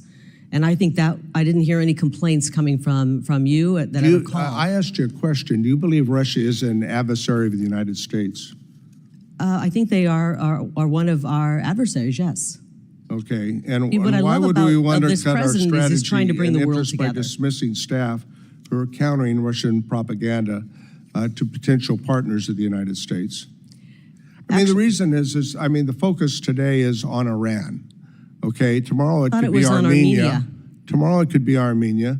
And I think that when you put the Voice of America's Persian service on leave only to call them back after when Israel and we started trading missile strikes, isn't that a tacit admission that there were need for people to be on duty to provide that information, the voice of Iran? I've worked in newsrooms. You surge on stories when you need to surge. We have always had the Farsi language as one of our statutory languages, and we've been covering it. Well, my and when a time's story expired, breaks, Ms. you bring Lake, more but people on. I think that you've got to look more carefully at how you reorganize this effort, and more to be determined. Okay, thank you. Gentleman's time has expired. With that, Ms. Lake, I will be recognizing myself. I recently held a subcommittee hearing on the State Department's censorship industrial complex, which was previously in the business of silencing American voices overseas and at home. Thanks to a thorough investigation and review by Congress and the Foreign Affairs Committee previously, and President Trump's leadership, that bureau is no more. Building off of that work here today, you've spoken extensively about the importance of telling America's story and standing up to censorship. In your view, what should be the mission of the U.S. Agency for Global Media going forward? Moreover, how can we ensure its position to effectively promote American values and counter propaganda from authoritarian regimes like the Chinese Communist Party? Well, we definitely need to bring some huge changes to this agency. I believe that the agency should be eliminated, and then we should pull out the things that are of value. And VOA, Office of Cuba Broadcasting, we need to look at what works. And what works is telling America's story abroad. What doesn't work is being anti-American, telling the CCP propaganda abroad on our airwaves. And we need to modernize. I don't think doing 1990s television is effective anymore. People just aren't, that's not where they're getting their information. What do you think some of the most important stories and tenets about America that need to be told that haven't been getting told? I think that just the history of this country and what this country is about, our freedoms, our liberties, our Bill of Rights. Maybe the founding of our country. The founding of our country, yeah. And especially this year with 250 years. That would seem to me a pretty big story to tell. I mean, that seems like one of the things that's something that the rest of the world's going to pay attention to. And one of the things that's statutorily required is to talk about all 50 states, including the beautiful parts of our country, all 50 states and tourism. Those are things that are actually in the statute. By that, I'm sure you mean Michigan. But Michigan's beautiful. One of my favorite states. I'm a Midwesterner. I was born there. I was born in the Midwest. So we haven't been doing that, and we're trying to do what's statutorily required. Unfortunately, they've gotten into the habit of hiring foreigners to tell America's story. Yeah. And if you were born in another country, you don't know our history, you don't know our culture. In many cases, you don't know our language. How do you effectively tell America's story? That's the right question to be asking, and now we're looking for that solution of how to do that. I think there's growing consensus that America needs to do more to push back against authoritarian propaganda and censorship around the world, particularly from communist China, but other places as well. I have a specific example from Southwest Michigan. I happen to represent a significant Burmese population in my district, many of whom with family and friends still subjected to the authoritarian military junta's role in Burma and their rule there. Many of these people have relied on Voice of America Burmese service to expose the malign activities of the CCP in its manipulation of the Burmese military junta, and oftentimes drive a more profound skepticism of Beijing's intentions. We were just having a dialogue with my colleague about the statutory languages and that kind of thing. Would it make sense to have flexibility to say, okay, let's surge in an area? You were talking about in a newsroom surges to where the information is. Wouldn't it make sense to have some flexibility to say, okay, you know what? Burma is a place that we need to be paying attention to, and so and move some of those assets around. Absolutely. But I'm curious, what role do you see organizations like USAGM, and you were just talking about possibly eliminating them, playing in the global information fight? What reforms do you prioritize to ensure that we're winning the battle? That's the most important thing. Well, for starters, I'm going to prioritize making sure that we're getting out information that is not anti-American. That would be very disastrous, and we've done that in the past, and we don't want to do that anymore. And I'm going to work to make sure that's not happening. But you're right. We need to search. There's no expiration date on anything in the government. If we are working to see to it that people of an oppressed nation are getting information, to know there are options out there, to know that there's a better way. And then when that nation is no longer being oppressed, we continue to operate there. It just doesn't make sense. But what they've done over the years, 84 years, is expand, collecting more languages, covering more languages that we don't necessarily have to be covering. One of our success stories is Office of Cuba broadcasting directly into Cuba and getting into the ears and the hearts of the people of Cuba. But there will come a day where I believe there will be freedom for the people of Cuba. And then do we need to still continue to broadcast in? That's a question that needs to be asked. So we should have expiration dates when it's mission accomplished. It doesn't mean we continue to pour tens of millions of dollars more into it. I appreciate that. My time has expired. With that, the chair recognizes Ms. Jayapal from Washington for 5 minutes. Thank you so much, Mr. Chairman. Thank you for being here, Ms. Lake.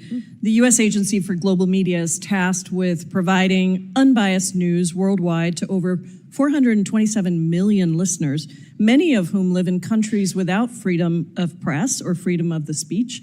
And it is your job to promote the American ideals of freedom and democracy. So I wanted to start just by confirming, do you support democracy or authoritarianism?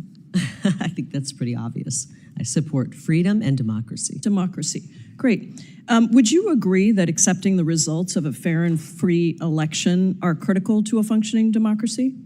Would you agree that standing up and cheering for a cancer survivor would have been the nice thing to do? Ms. Lake, this is my time. Okay. Would you accept that accepting the results of a free and fair election are critical to a functioning democracy? It's a yes or no question. Do you think it's essential for democracy to have a free and fair election? We need free and fair elections. Free and fair sadly, elections, we don't great. have Thank them. you so much. And yet, you have, to this day, refused to acknowledge that President Trump lost the 2020 election, something that even members of President Trump's own Justice Department have admitted and multiple lawsuits have shown. And we heard my colleague from Arizona talk about what happened in Arizona. So it concerns me that you are now tasked with this responsibility of ensuring democracy around the world when you won't even accept a free and fair election. I'm also concerned by your ability to promote the American ideals of freedom and democracy, given your record defending and praising dictators. Let's look at Hungary. You previously stated that Hungary is, quote, doing it right, and that Hungarian Prime Minister Viktor Orban was, quote, the greatest in America, greatest in caps, and, quote, and equal to President Trump. Do you stand by those statements? I think that Viktor Orban has done a very good job at protecting his people and protecting the Hungarian culture. And so, I think Ms. Lake, if you asked people in Europe, other parts of Europe, the question here is very simple. They would be wishing that their leaders stood up for their people. Is Viktor Orban the greatest in Europe? Yes or no? I think he's done the best job in Europe, yes. Okay, and so even Secretary Rubio acknowledged in a 2019 letter that under Orban, Hungary took a downward democratic trajectory, and yet you insist that Hungary is doing it right. I want to cover some of the policies that Mr. Orban is responsible for. Would you consider banning LGBTQ pride parades like Viktor Orban has done in Hungary as doing it right, recognizing that pride parades are protected under the First Amendment? What does this have to do with the U.S. Agency for Global Media? I'm asking you whether you support the policies of dictators and authoritarians or whether you support democracy. You have said that Viktor Orban is the greatest in Europe. So do you think that Viktor Orban is doing it right when he bans pride parades? I think Viktor Orban has put the people of his country first. So the answer is yes, you think it's appropriate that he's banning pride parades and using facial recognition technology to actually profile people that go to those parades. How about the fact that Orban and his party control 80% of Hungary's media market. Are we here talking about Hungary? Yes, we are, because guess what? Your agency actually is responsible for other countries Hungary and is an unbiased ally. Can I news. remind you that Hungary is an ally of America? Oh, and so you think that it's okay that Viktor Orban, the greatest in Europe, according to you, controls 80% of Hungary's media market? Is that level, free, and fair reporting? I don't. You obviously don't like our ally Hungary. I think that I'm the asking people have you voted if for him, you and the think people of that it's Hungary will decide. appropriate. Ms. Lake, it is my time. I'm asking you if it is appropriate that a country, Viktor Orban's government, controls 80% of Hungary's media market. It's just a yes or a no. Do you think that's okay?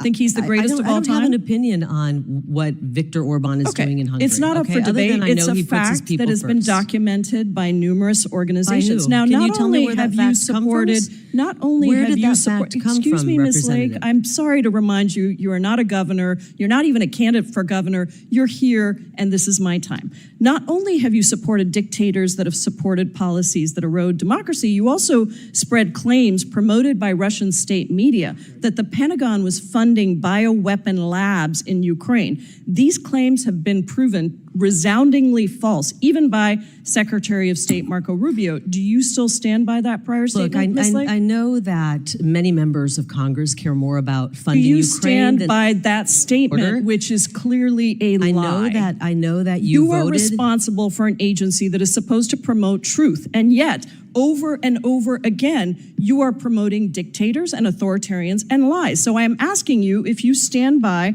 the statement that you made that was promoted by Russian state media that the Pentagon was funding bioweapon labs in Ukraine. Proven false by Marco Rubio. Do you stand by that statement? I understand you're trying to get a fundraising video here.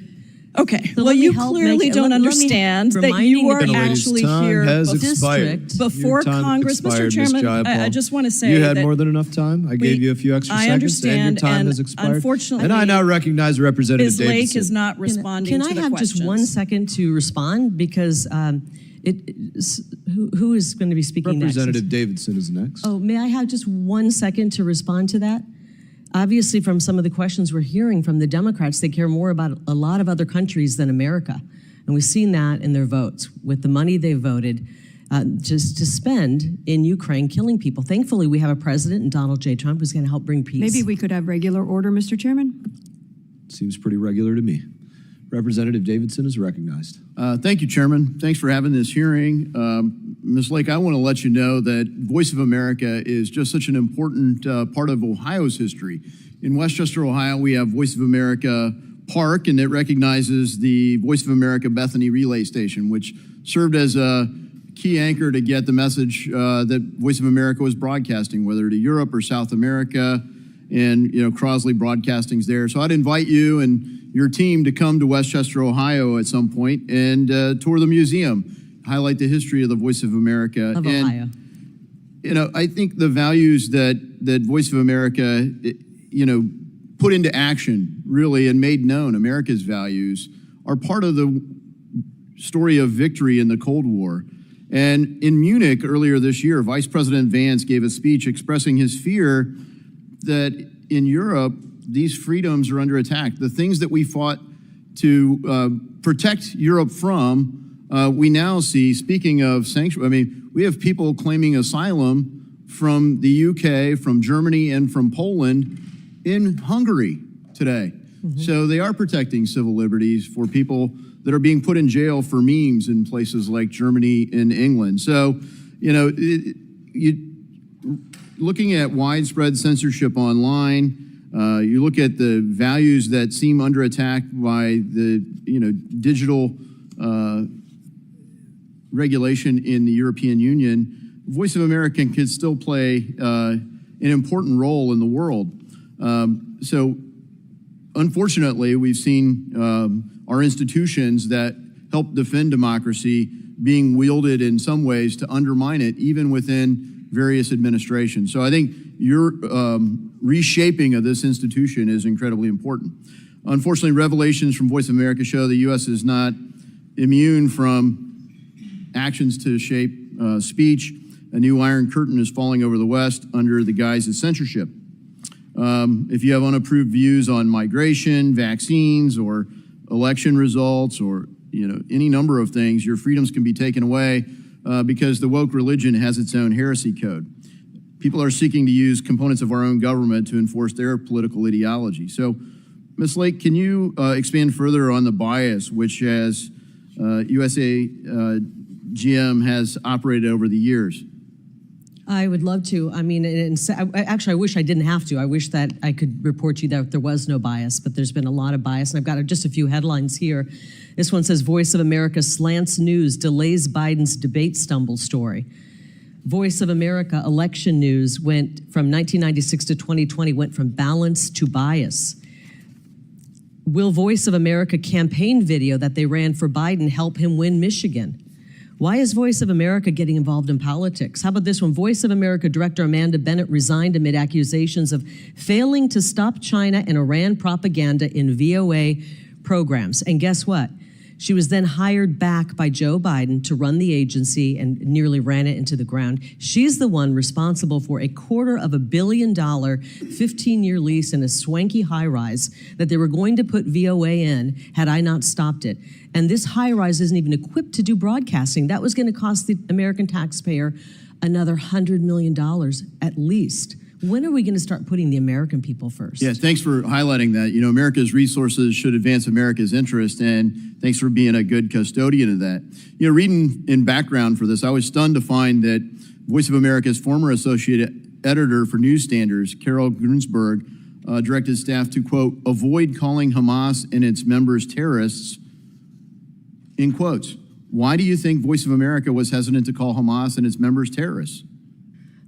Because, as I've mentioned, there's a true bias going on. They're pushing an agenda, and they, in many cases, are opposed to whatever the policy of America is. And they have completely gone off the rails, and we need to get them back on the rails. And that's what we're doing. We're reducing the size of this. And in many ways, maybe the people reporting were actually okay with a terrorist attack like that. Yeah, thanks for highlighting the concern on security risks. I mean, in your testimony, you discuss how many individuals have granted access to secure government facilities or IT systems via false social security numbers or other false credentials. It's especially disorienting to hear about large numbers of staff receiving clearances and access to sensitive material when House of Representatives can't even get clearances for some of our staff members. What steps are you taking to clean up the clearance rosters? Well, right now we have a director of security who's doing an incredible job trying to clean up the mess. And one of the things we're doing is reducing the number of people who have security clearances. I think one of the members said, why does a reporter need a security clearance? I think it was the chairman who said that. And we went through and we are starting to weed out and pare down that list. We took all of the presidents of the various grantees. Those are not government employees. They all had top secret clearances, and we revoked that, and they cried like crazy when we did it, but there's no reason to have that. RFA, Radio Free Asia, asked our security director if we would build a SCIF in their facility. Why on earth would they need a SCIF? So we're doing everything we can to try to get things back under control, but I think President Trump has the right idea. We need to eliminate this agency, find what's salvageable, and move it over to the Department of State. Thank you so much for that clarity. And, certainly we're not going to broadcast classified information. So thank you for safeguarding it.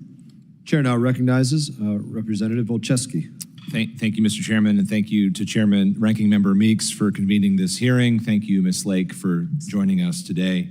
I am a new member on this committee, but in just the past few months, I've seen how important in person the Voice of America, Radio Free Europe, and other USAGM outlets are to Americans and to our allies. It's vital to diplomacy. It connects and informs people as we seek to promote our democracy and our freedom around the world. Indeed, VOA and USAGM outlets are American soft power weapons. And central to the mission of an international broadcasting agency is truth and is balance.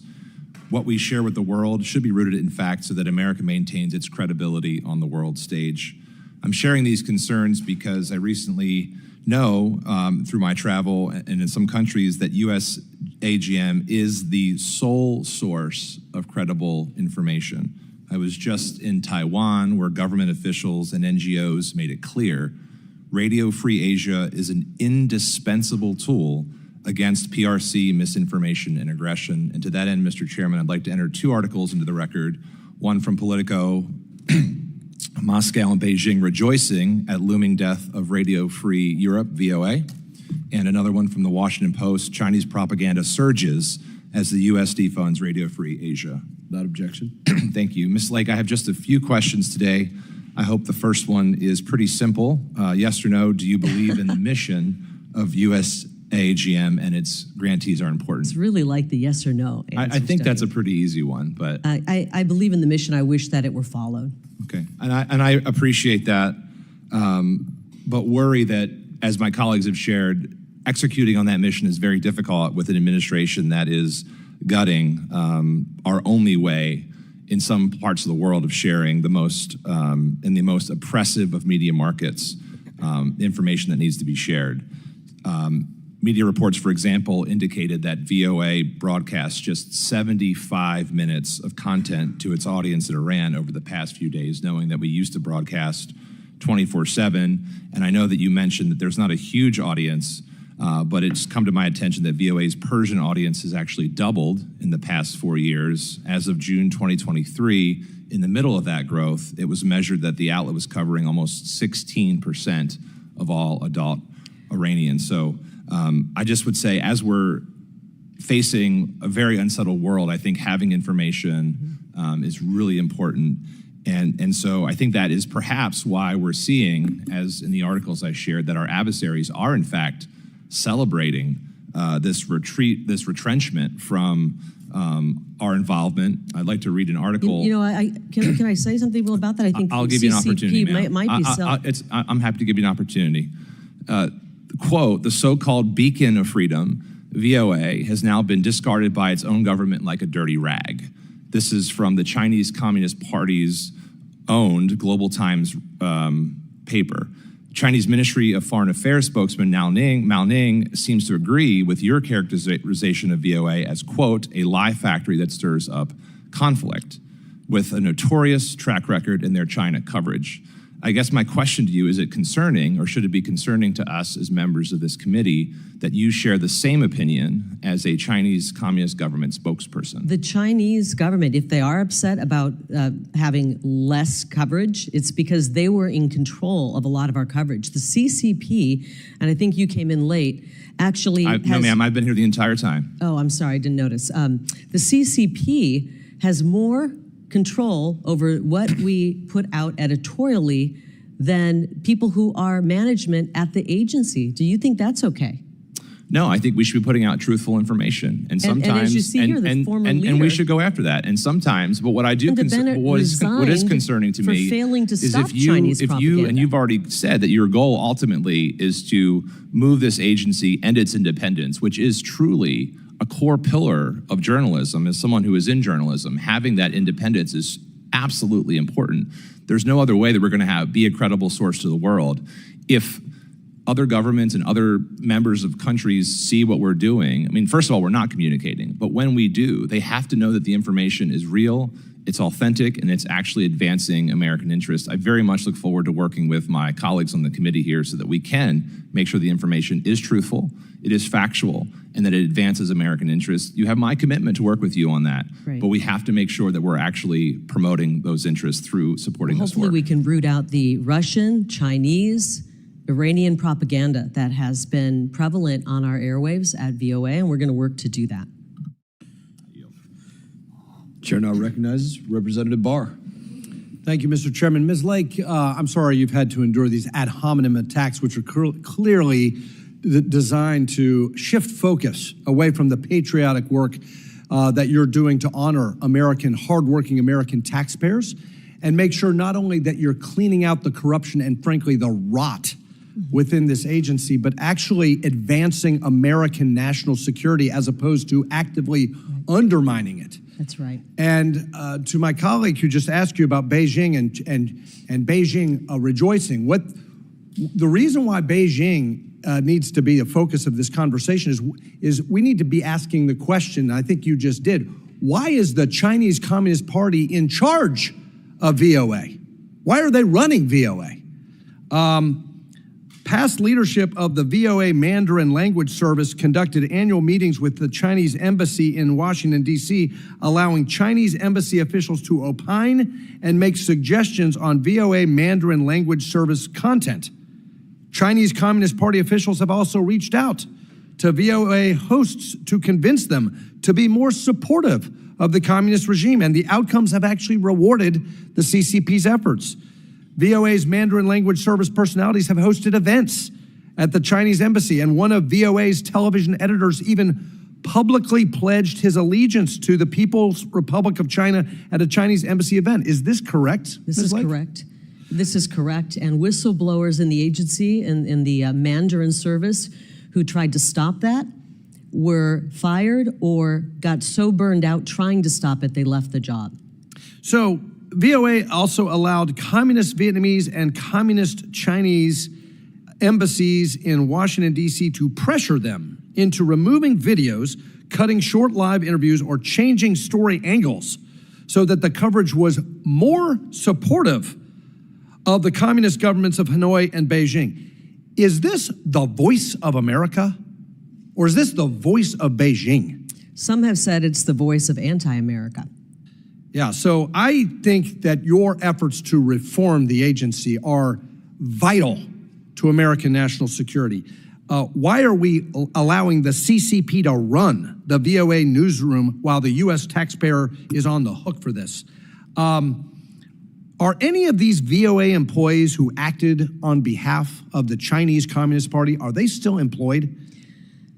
It's possible. We're working to try to figure that out. But unfortunately, when you do a reduction in force, it's called a RIF, and we are reducing the number of people who work at Voice of America, you can't, typical government fashion, you can't say, hey, we'd like to keep certain people because they are people who are performing well and doing a good job. You can't do that in the government. You just remove positions. And so we are shedding some of the positions, making the force lean and mean and ready to operate. And we can surge when a big story breaks. We can surge. We've got additional funding to do that by pulling back some of the funding from the grantees. We have about $17.3 million. So when we have to surge to cover something that's breaking, we can do that. So Dan Robinson, a 34-year veteran of VOA and a former White House correspondent, here's what he wrote. I have monitored the agency's bureaucracy along with many of its reporters and concluded that it has essentially become a hubris-filled rogue operation, often reflecting leftist bias aligned with partisan national media. It has sought to avoid accountability for violations of journalistic standards and mismanagement. We've got great examples of this, even in the Oval Office. A former VOA associate editor Carol Gruensberg directed staff to, quote, avoid calling Hamas and its members terrorists. Again, this is not the voice of America. This is the voice of America's enemies. And I thank you for trying to clean up the mess. And last question, you've heard a lot of language like a vacuum and gutting and dismantling.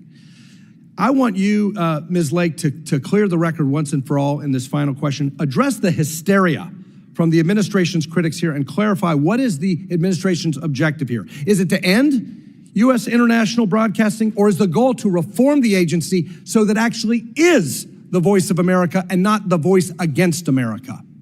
I believe that the goal of the administration is to reform the agency, but to eliminate, to reform our messaging, but to eliminate a corrupt agency. We don't need USAGM to get a message out, a positive pro-America message out. We can do this through other methods. Well, deep state bias is one thing, mismanagement, corruption is one thing, but when you are actively undermining American national security, this agency needs massive reform, and I thank you for leading it. Thank you. Yield back. Chair now recognizes Representative Kamlager Dove. Thank you, Mr. Chair and Ranking Member, and thank you, Ms. Lake, for joining us today. I'm deeply concerned that what the Trump administration is doing to VOA and all of the independent broadcast networks is harming the United States and serving our adversaries. It seems like everyone is sort of saying the same thing, even though they're using different examples. So, Ms. Lake, this is an easy question. Is it your goal to advance U.S. interests or the interests of our adversaries? We want to make sure we are advancing U.S. interests. Great, thank you. And earlier, because I too have been here, a question was asked of you about Russia invading Ukraine and if Russia was an adversary. And you answered that question, but I would like it if you could just answer it again. Do you believe that Russia is one of our adversaries? Yes. Okay, thank you. I do too. So when Trump decided to gut USAGM, the head of Russia Today, the Kremlin state-controlled news broadcaster, actually said, quote, "Today is a holiday for me and my colleagues at RT and Sputnik. This is an awesome decision by Trump." So, Ms. Lake, why do you think the head of Russia Today would say this is an awesome decision by Trump? I'm really disturbed that we were spreading Russian propaganda and hiring Russian spies at Voice of America. Have you ever thought about that? Well, allegedly, there is a Russian operative in the White House Office of Personnel, but you're not asking me questions, I'm asking you questions. The question is, why do you think the head of Russia Today would say this is an awesome decision by Trump? I don't know. Okay, well, I think... Have you talked to But at least you're honest when you say you don't know. I think that the answer is obvious, and that crippling Voice of America actually allows Russia Today to spread propaganda without any opposition. And in fact, the PRC had a similar response. And in earlier lines of questioning, people suggested that the CCP was running VOA. You sort of inferred that they have more control over that VOA. Beijing was running the VOA, had people in there. So the Global Times, a Chinese state media outlet that spreads CCP talking points, also celebrated your actions and called VOA, quote, a lie factory, pointing to their reports on human rights abuses in Xinjiang. And the Global Times also called VOA, quote, thoroughly biased propaganda poison. I feel like I have also heard that phrase used by members from across the aisle, my colleagues. And that line also could have been pulled right out of your opening statement. So, Ms. Lake, do you think that VOA's reporting on China's genocide against the Uyghurs is a lie? You know, there's been some good reporting at VOA. I'm not saying all of it has been bad, but any time we're doing Chinese propaganda, when VOA decided to do a 2-minute Chinese propaganda video and produce it, I got a problem with that. And I have a feeling that the men and women across this country do something that many well. of our allies also care about. And we know China's position on the Uyghurs. And so I think it's important that we report on that, and we do so in a true and factual basis. And I also think it's important to say that if you are dismantling, if you are crippling, even if you're arbitrarily shrinking without a plan, because we've heard you answer questions, but we have not been shared any kind of plan, that dismantling an agency that counters PRC propaganda and allowing it to go unchecked is something we should be talking about. Well, if we're not here, then we propaganda from the CCP. If we're not here, then we cannot counter it. And I know you have talked about what just happened with Iran, how everybody got put on administrative leave, and then the strikes happened, and then you asked people to come back because I guess somebody had a WTF moment. But then right after that, there was a reduction in force, which you just alluded to permanently eradicate many of their jobs.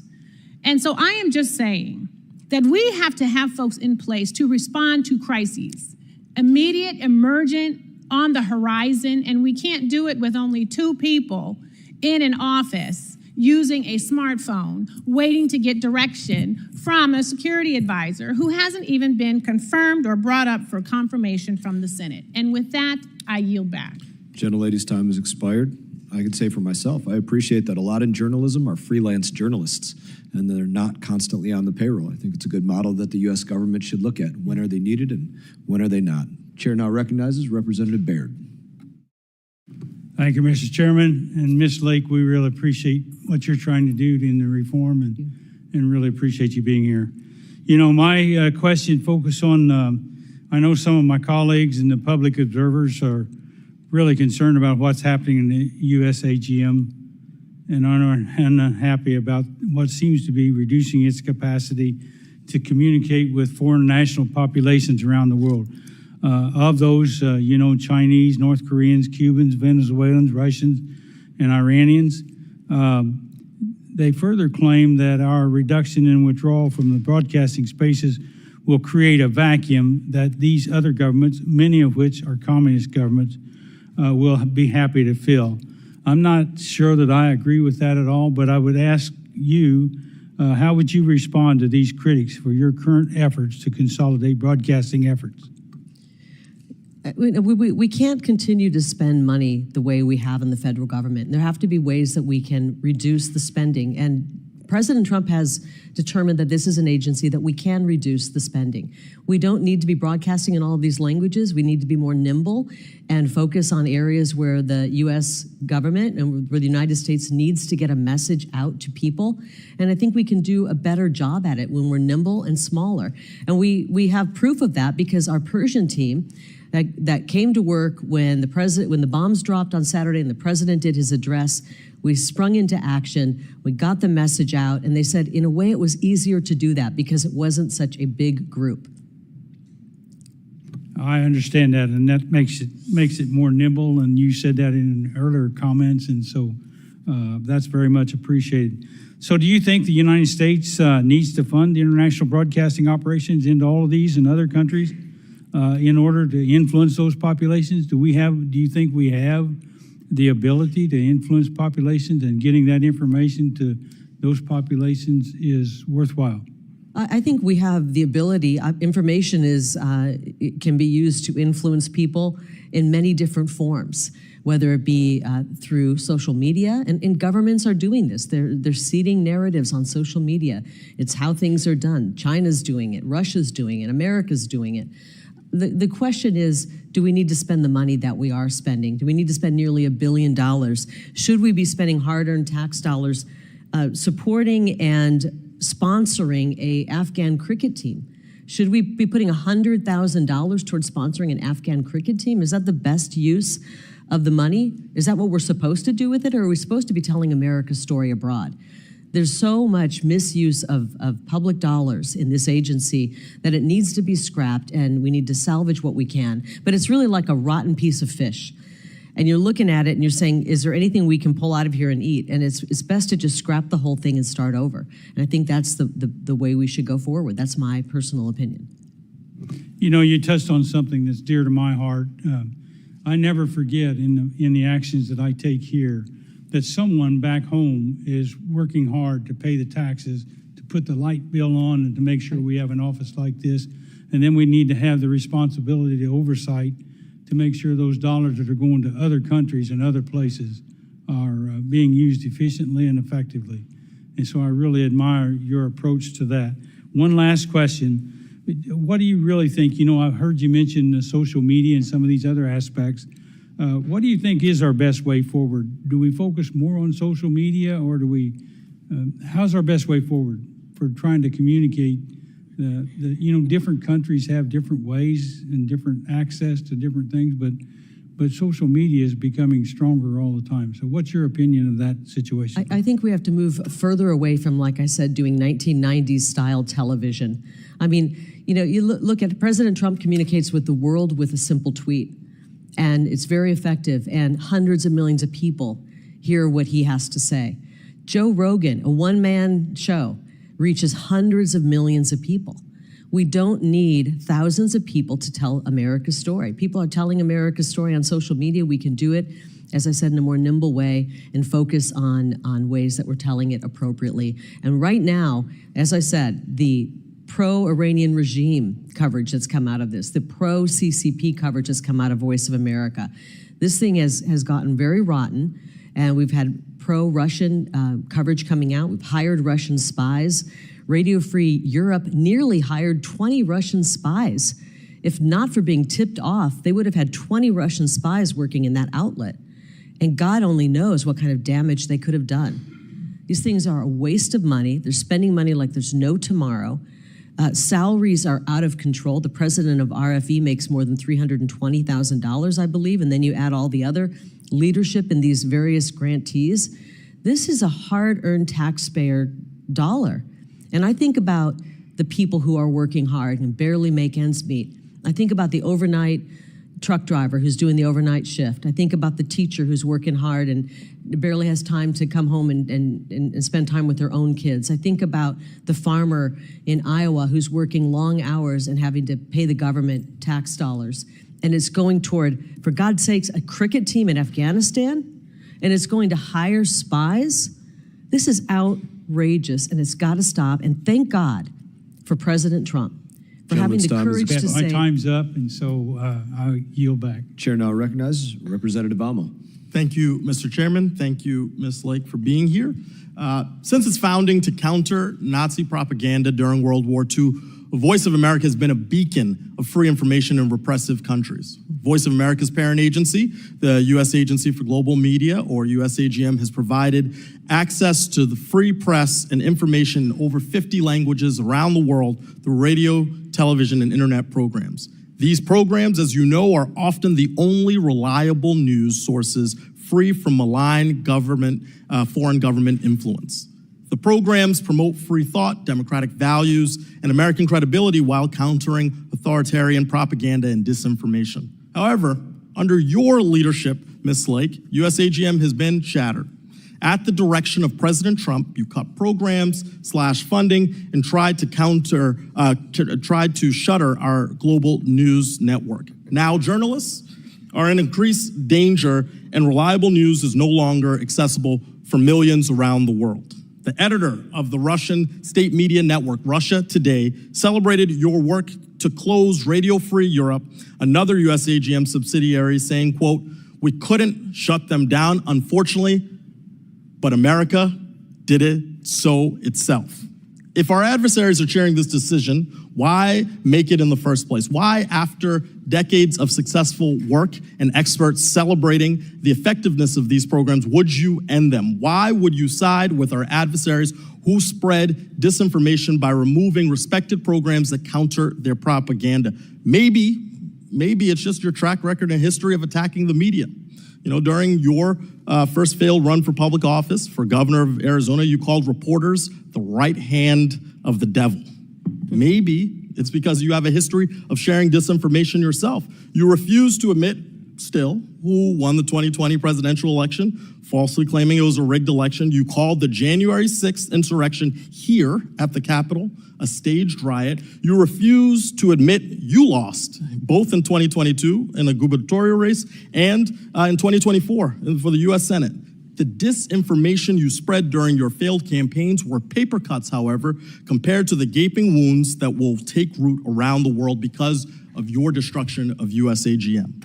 Our adversaries are already filling the massive information hole left by USAGM. The 60 shortwave radio stations Radio Free Asia used to distribute its broadcasts have been silenced since you shut them down in March. And at the same time, China has added 80 new state media frequencies to increase the spread of their propaganda.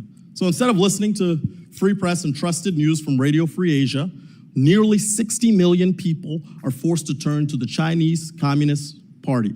The spread of CCP disinformation is alarming. In Xinjiang, where Radio Free Asia brought global attention to the Uyghur genocide, as the CCP worked overtime to hide this genocide by imprisoning Uyghur journalists, spreading propaganda, and controlling news, Radio Free Asia fought back to share the true story. The CCP tried to shut down Radio Free Asia's operations. They jammed signals and arrested and intimidated journalists and their families. It did not work. Thanks to Radio Free Asia, the world knows the truth. It was spreading in China too because they translated stories into different dialects. Or at least it was, until you took over USAGM and aided and the CCP by stopping their work. That's your legacy. You told the media that you would be their worst, quote, freaking nightmare. You do seem to be a bit of a nightmare to the free press, a nightmare to the truth in general, but not our adversaries. They seem very comfortable. So I've got a simple question for you, Ms. Lake. Why are you helping authoritarian governments lie to their people? I can see why maybe China would be upset, because they lost that VOA is slimming down, because they lost their ability to push their propaganda through the VOA, which they were doing.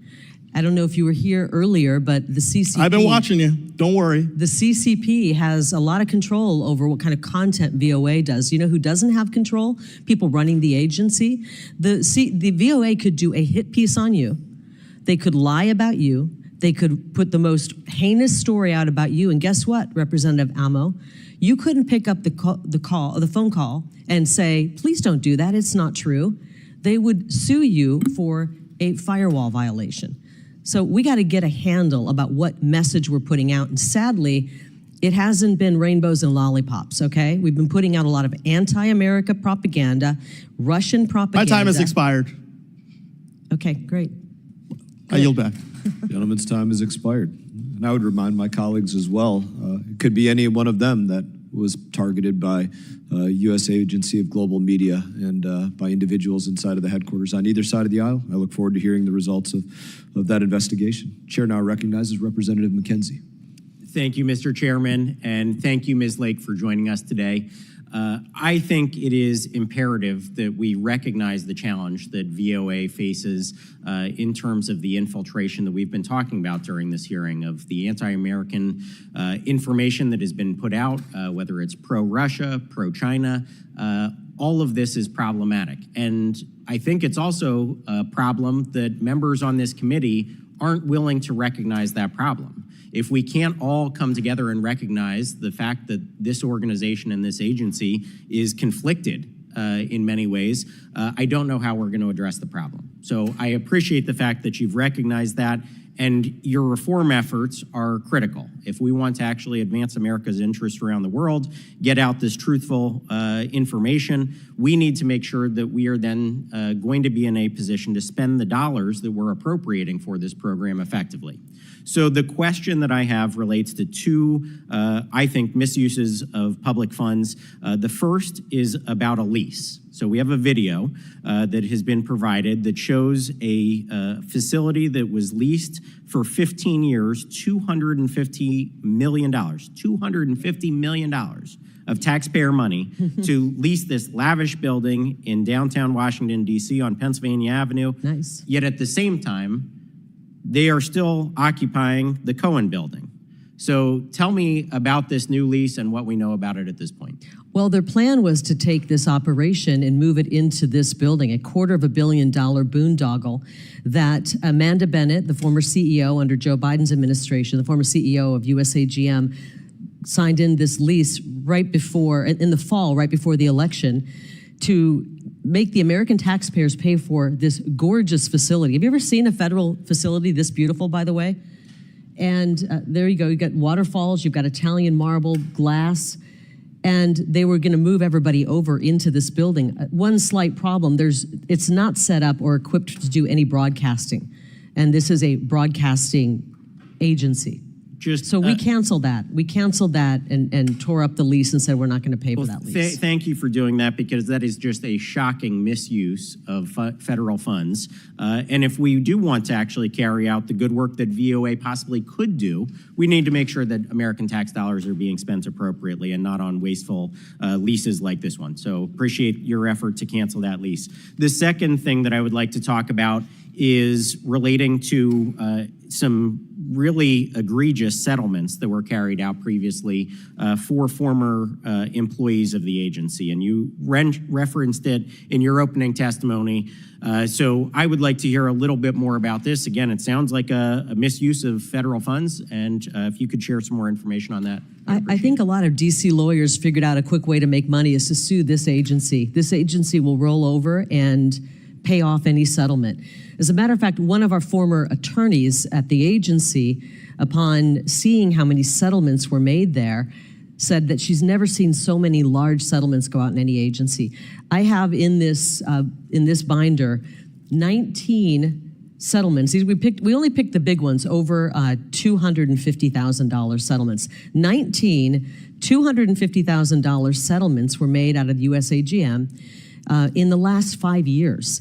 A couple of them were for folks, a man named David Kligerman, who used to work for the agency. Now he works, I believe, over at Middle East Broadcasting. He left the agency after the McGuire-Woods report came out showing misspending, abuse of the agency, abuse of the federal tax dollar. And then he came back when Biden and put Amanda Bennett in, hired him back, and paid him a $650,000 settlement. His attorneys made a fortune as well.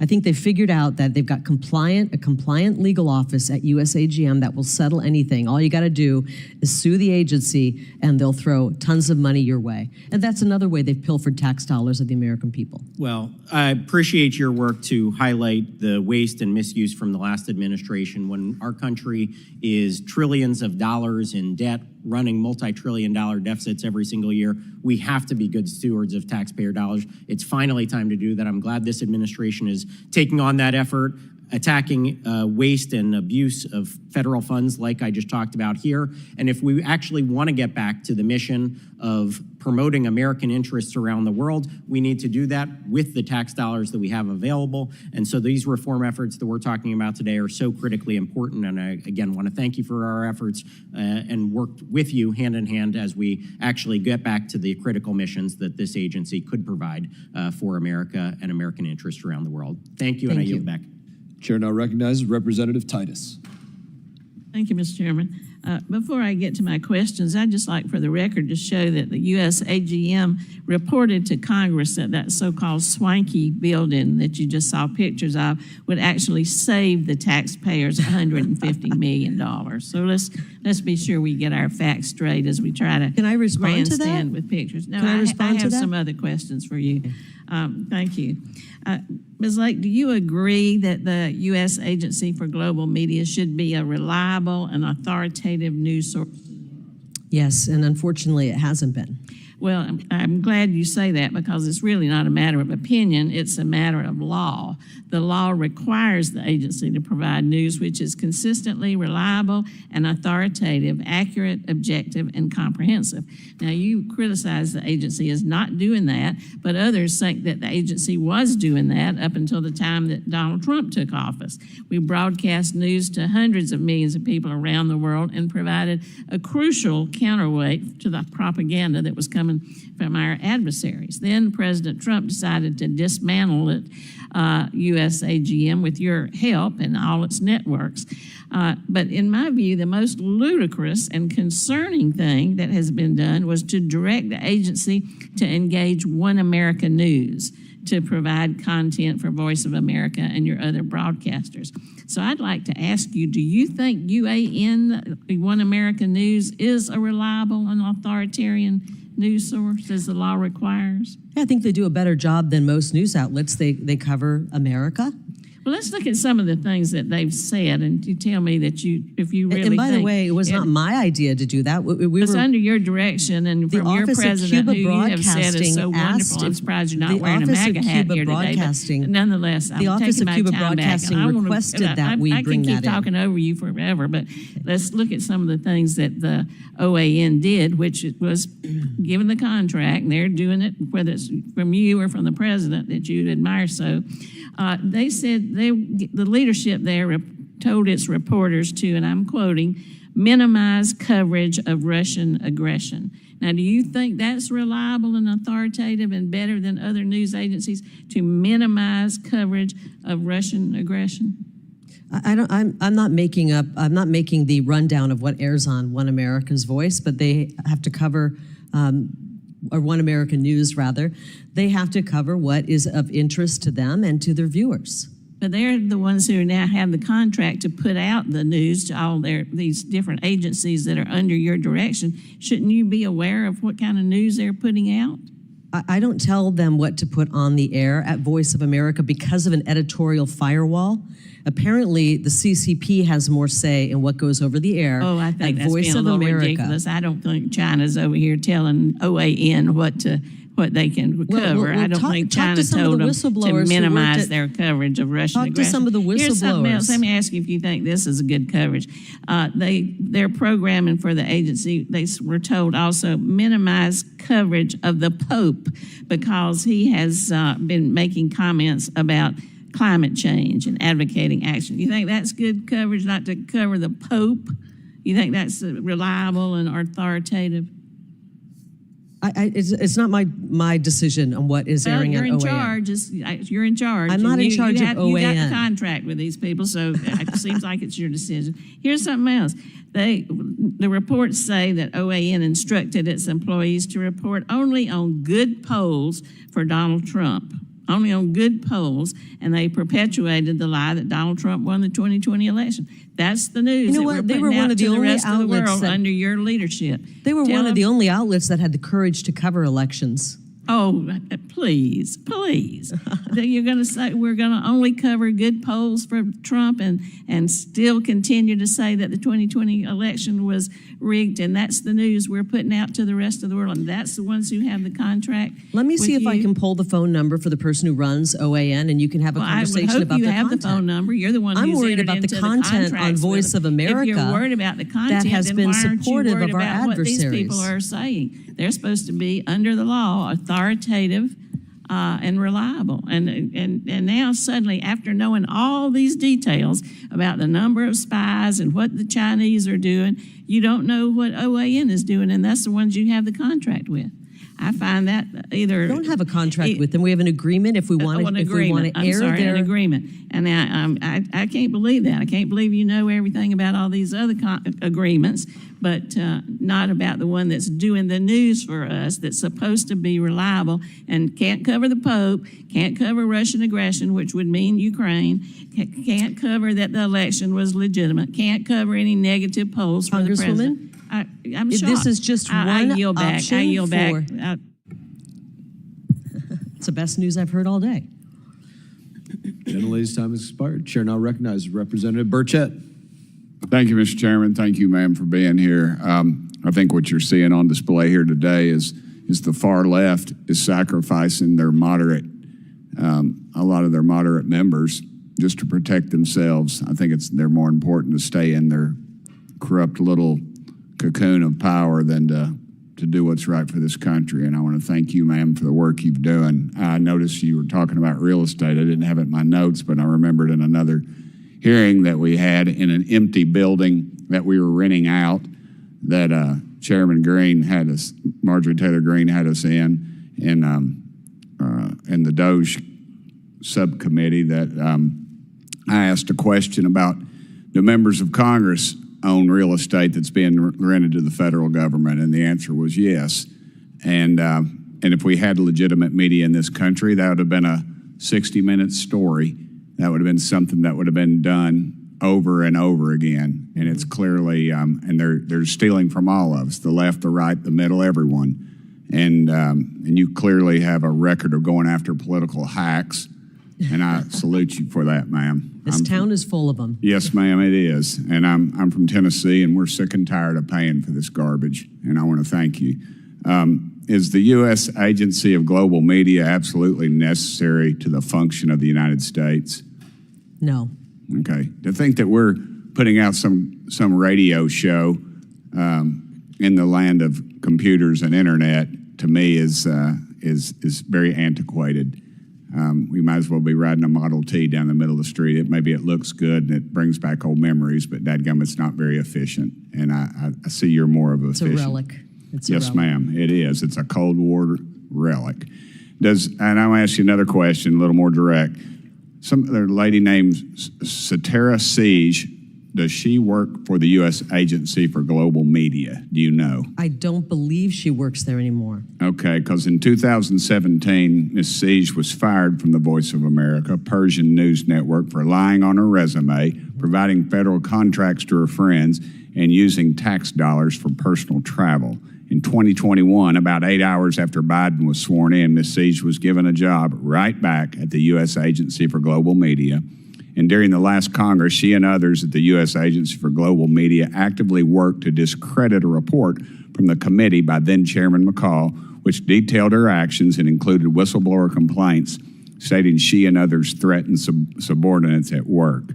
Are you aware of any other cases similar to Ms. Siege, ma'am? Yes, a lot of the people that were implicated in that report, the McGuire-Woods report, who pilfered the American taxpayers' dollars and ran a very corrupt agency and were dismissed or left, then came back. And some of them are still holding positions, making hundreds of thousands of dollars at our grantees. This is why we're trying to do an audit of the grantees to find out where the money is going. Nearly $400 million, the hard-earned taxpayer dollars of hardworking American people are going to these grantees, and they've stonewalled us from getting any information until the 11th hour. Finally, last night, knowing I would be sitting here, they finally agreed to say, oh, we'll let you look at our books now.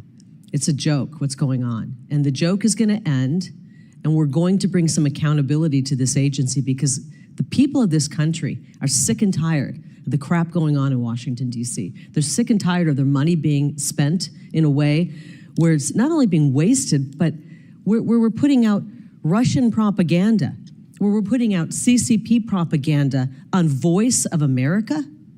This is a boondoggle, and it's an assault on the American people. If I ever write a book, the title of it will be Compromised, because that's what this dadgum town is, ma'am. It is crooked as a dog's leg, and I'm glad you're doing something about it. Do you agree anyone who acts like Ms. C should be shown the door?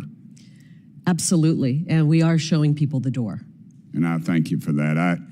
I come from a family of strong women. My mama flew an airplane during the Second World War. My little girl is, I got her a little late. I married her mama. She was a widow and adopted her. And she is a strong young lady. Shares her birthday with the president, just turned 18. And I hope one day she aspires to kick the hornet's nest like you've just done, ma'am, because it's a pleasure to have you where you're at. And thank you so much. And I appreciate you having to put up with all this crazy nonsense, but we got a country to save, and I hope you keep doing it. That's right.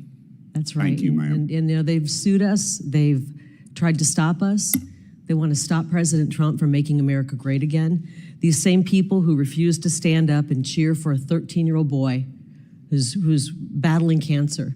These same people who stood on the floor of Congress and waved the Ukrainian flag after pouring $60 billion more into a war to kill more people when they wouldn't put a penny on our border. And they let our country be overrun with criminals coming into our country who are raping and killing young people and taking their lives. And now they want to try to fight President Trump every day and stop him from deporting people who came here illegally. And they want to continue running Chinese propaganda at Voice of America. I thank your mother for being a hero, for being a veteran. And I know the chairman fought valiantly for our country. She wasn't technically a veteran. I have to clarify that. Her brother died fighting the Nazis while Daddy was off fighting the Japanese, but I'd have to clarify that just because of the fact checkers. But she was, I think gentleman's time is the expired. gutsy little 17-year-old. We have to move on to the Okay. next round of questioning here. Chair now There's recognizes. a lot of people who are rolling over in their grave right now who did die for this country. That's right. And when they find out that Voice of America is pushing anti-American propaganda, it's unconscionable. Chair now recognizes Representative Dean. Hi, thank you, Mr. Chairman. I've just heard 3 or 4 or 5 members from the other side of the aisle say thank you for bringing reform. You're welcome.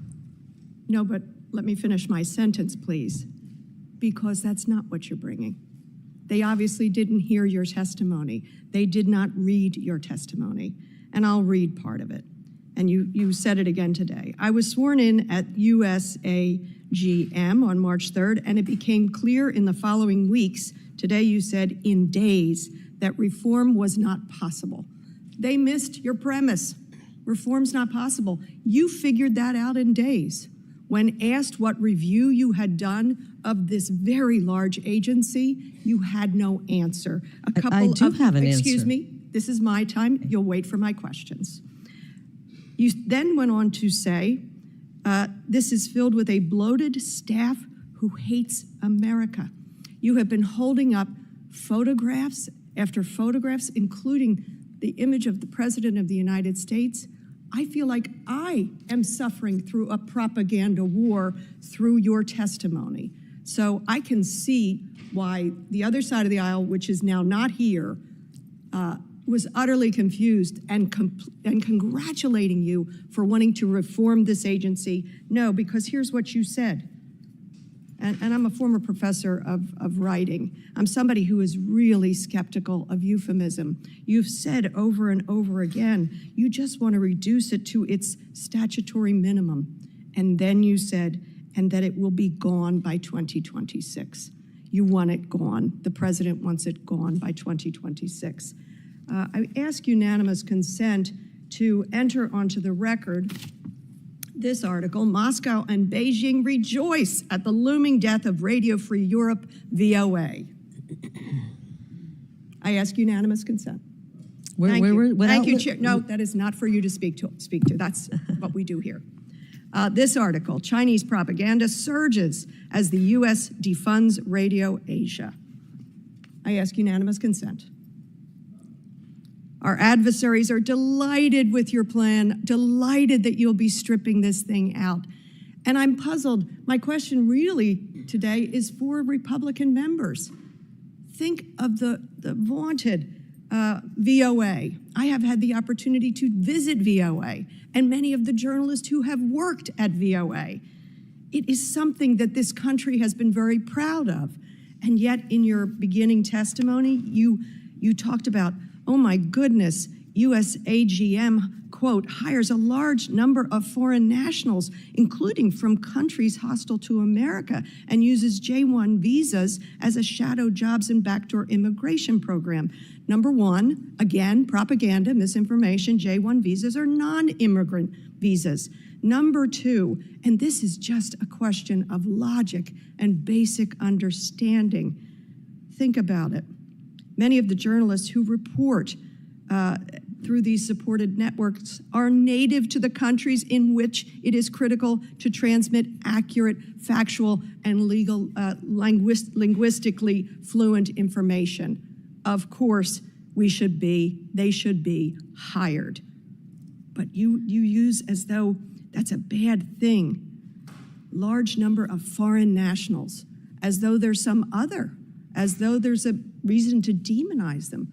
Foreign national journalists who actually understand what's going on. We should hire American. You know what? Voice of America is not only about talking about America, it's about reporting on the world. And millions of people for decades have relied upon it. So for those of you who think this was about reform, it's not. It's about shutting down media. If you really wanted to reform it, if you really thought there were places to change, and I'm sure there are places to improve, then you would have spent more than a few days and come to a more serious conclusion. That's my worry about you in this position. You're just not serious about it. You are a propaganda machine for the Trump administration. It is an incompetent review that you have completed. Well, actually, you didn't complete it. It sounds like you never even started it. You didn't interview anybody. You've never run an agency like this. You're a former journalist, apparently, allegedly. Although I don't trust your journalistic integrity when you hold up a single picture of a newsroom at a single moment in time and think that reveals anything. It reveals nothing. It's evidence of nothing. I don't know if they all just went to lunch. Who knows what that's a picture of? Have you ever Your worked in a journalistic newsroom? integrity, I've been to many newsrooms. Your journalistic integrity is shot. My son has an expression that he taught me years ago, that trust and credibility is gained in drops and poured out in buckets. Sadly, you have poured out that trust and credibility over years, but I see why. Mr. Trump put you in this position.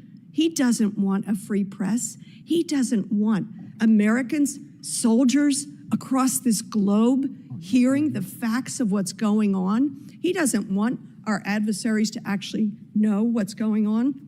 Look at what we're up to today. We can't get the facts. We can't even get a briefing on an attack by the United States using our exquisite military expertise from the President of the United States and those who put it forward. We can't get at the facts. All we're getting is propaganda. Totally obliterated the nuclear program of Iran. We have to rely upon that as our news source. I'll be going to a SCIF to try to get whatever little information we can. But honest to goodness, I have no question for you because you don't have any credibility. You have misled this other side of the aisle with some notion of reform when you even say you don't want reform. You just want to collapse the doggone thing. You fired people. You let people go. You misled this committee, worrying about who was vetting the hires. You didn't bother to say that in 2018 to 2021, the new hires were vetted by DOD. You've misled this committee. You're misleading America. You did it in your own state through your own elections. You did it with the presidential election. You've lost your credibility. You've poured it out in buckets, and I yield the remainder of my time. Any way I can respond to some of that? I didn't. I can? Okay, well, let's start. I agree that we have an exquisite military. I've never heard it referred to by that, and I think that you would have been fighting, and hopefully you were fighting, Representative, when our military were being summarily fired because they didn't want to get an experimental shot. So hopefully you were sitting in that chair, standing up for the men and women in our military, being fired from the military. And hopefully you are opposed to the CCP propaganda that has snuck in to the VOA. But I'm not sure if you are. And you talk about, you talk about me being upset that we're hiring foreign nationals. Madam Chairwoman, I really am not asking for any response, so I would ask that this stop. I don't know whose time she is on.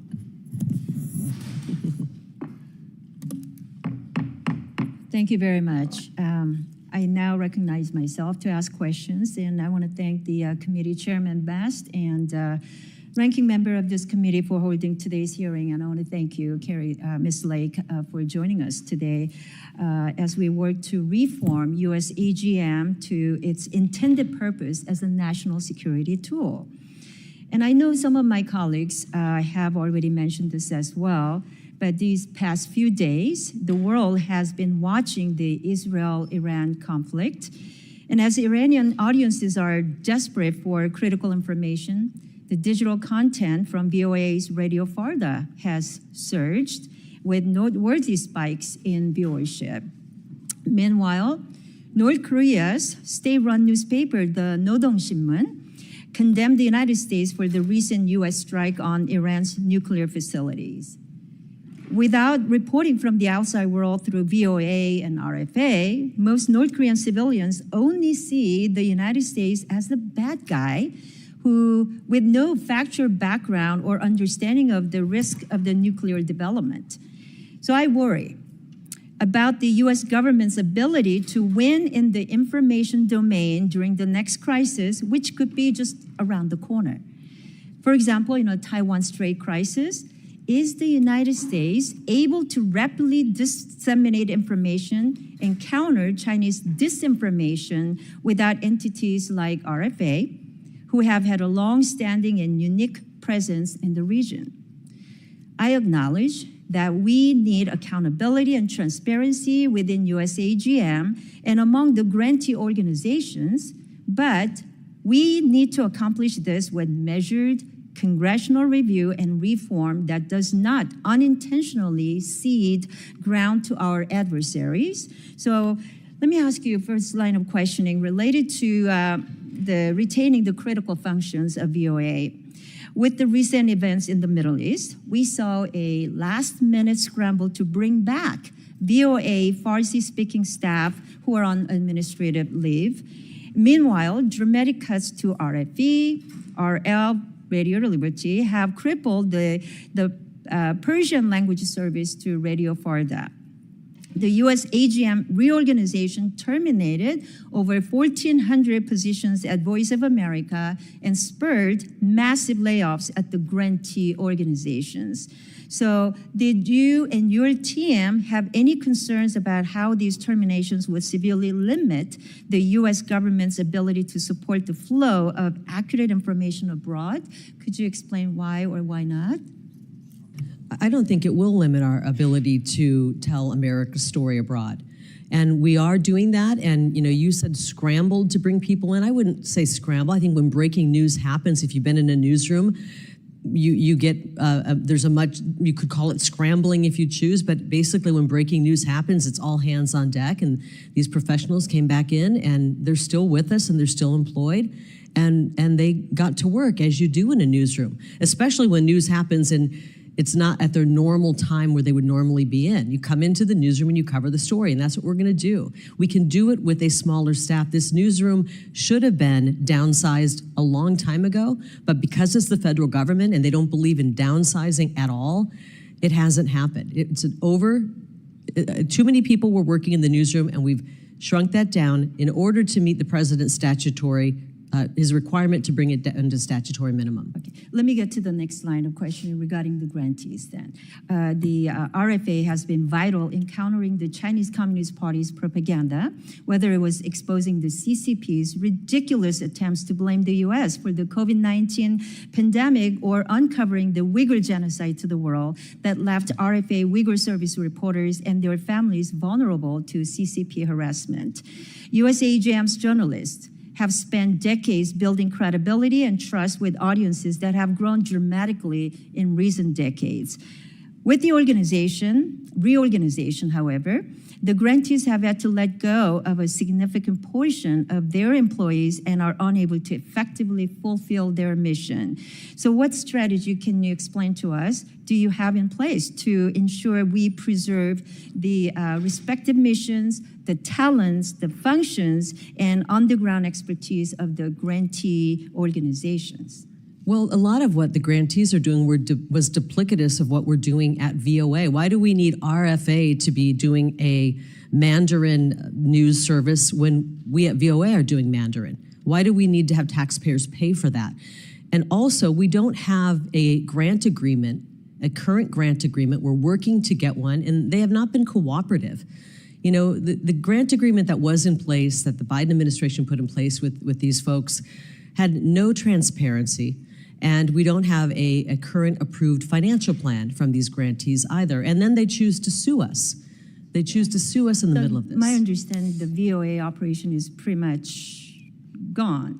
No, it's not gone. People there. We're doing what is statutorily required, the statutory minimum. President Trump put forth in his executive order to bring this agency to its statutory minimum functions. And Mandarin happens to be one of those statutorily required languages. And we have a staff, I believe we have about 15 people we will be staffing for our Mandarin coverage. And you mentioned if something were to happen, a big news story were to break, we would surge people over. This is how newsrooms operate. For example, in an American newsroom, when the elections happen, you surge people in to cover, you put more reporters on covering the elections because it's a big story. And then when there aren't elections, you have fewer people covering elections. When there's an earthquake, you surge people over. We have pulled back $17.3 million from the grantees. We're gonna use that money to surge operations for news coverage when need be. Well, I agree that we have to have efficient operations, but the point that I'm trying to make is that we have let go of journalists that have spent decades building their credibility and trust with our audiences that are listening and relying on RFA, RFE, RL. I just want to make sure that those talents are not eliminated and we are able to bring them back as soon as possible. And again, well, we're paying RFA. We've paid them. I mean, I don't know what they're doing with their money. I do know they're suing us with their money.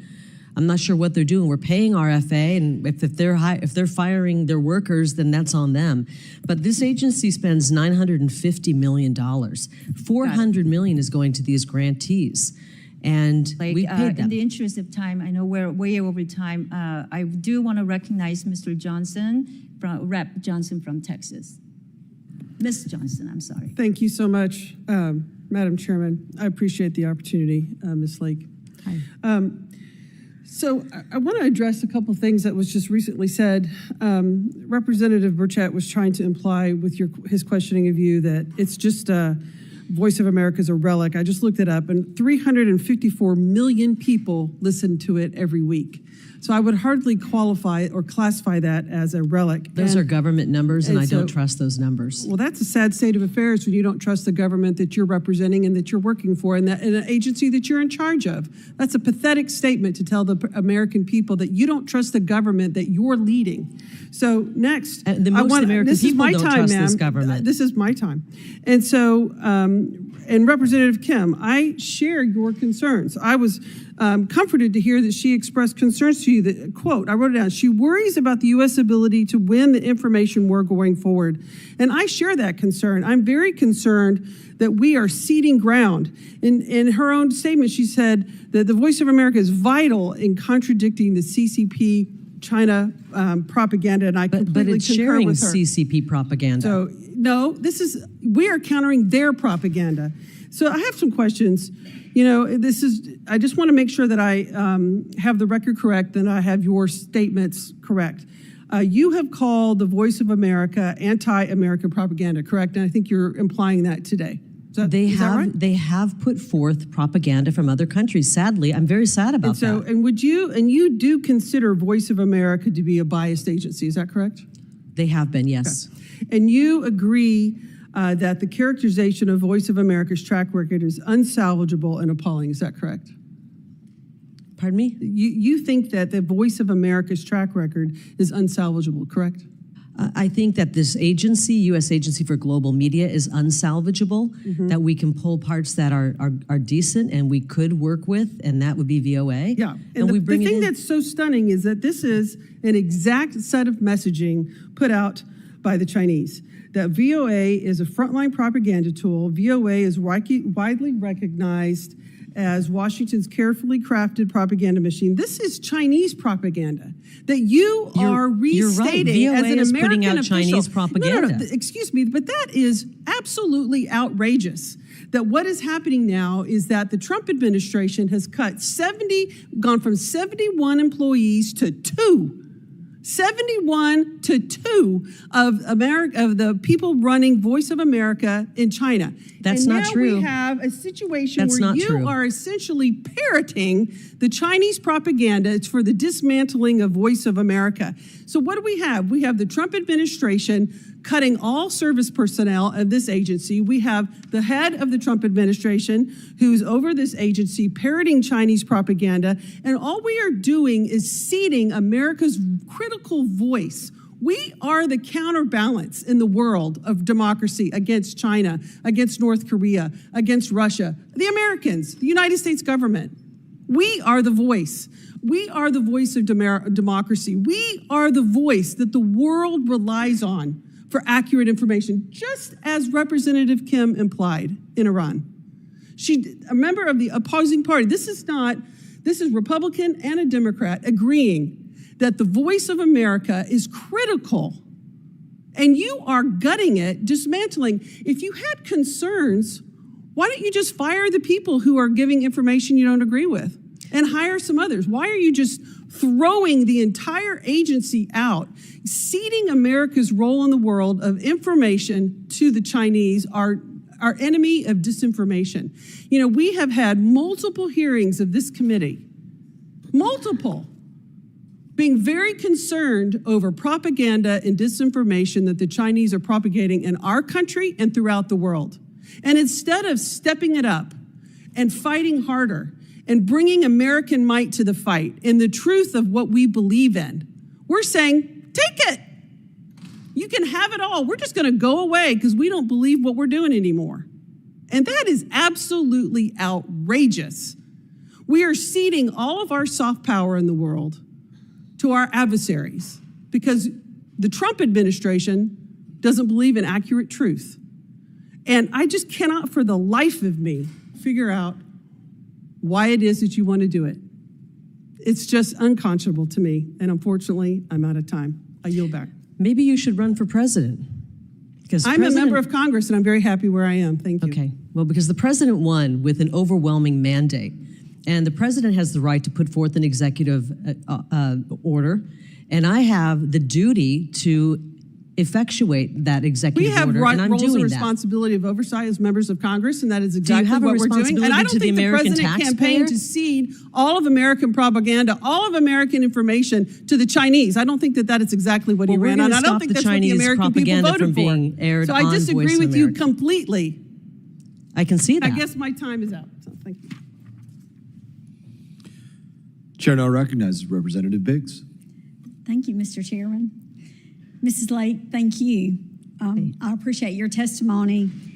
It's become clear that one of our most urgent concerns is how our own taxpayer-funded outlets like USAGM, VOA, OCB, and their grantees appear to be churning out, spreading content that doesn't just look down on America, but actively works against our national security and vital interest. This is a betrayal, and if it's happening, it's not just problematic, but it's a deep-rooted corruption that needs to be exposed and rooted out. In light of this, I have just a few questions. Are you aware of any instances where VOA or its grantees have misled their audience or provided false information?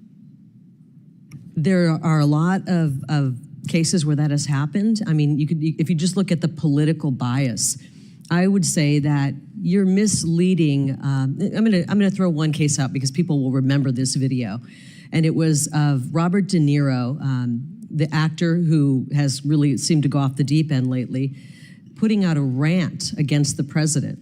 And he called them all kinds of things, a dog and awful things, said he wanted to punch him in the face.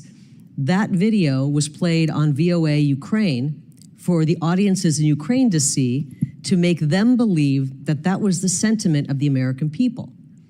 When Joe Biden literally failed and practically fell on his face in the debate, when all of a sudden the Democrats realized, okay, we got a problem here and we're gonna have to acknowledge that Joe Biden has serious cognitive problems, VOA wouldn't even report that. They made it sound like his debate was fine.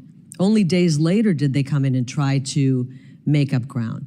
You can talk about the October 7th terrorist attack in Israel, refusing to call that a terrorist attack, refusing to call the terrorist who inflicted that kind of carnage on Israel terrorist.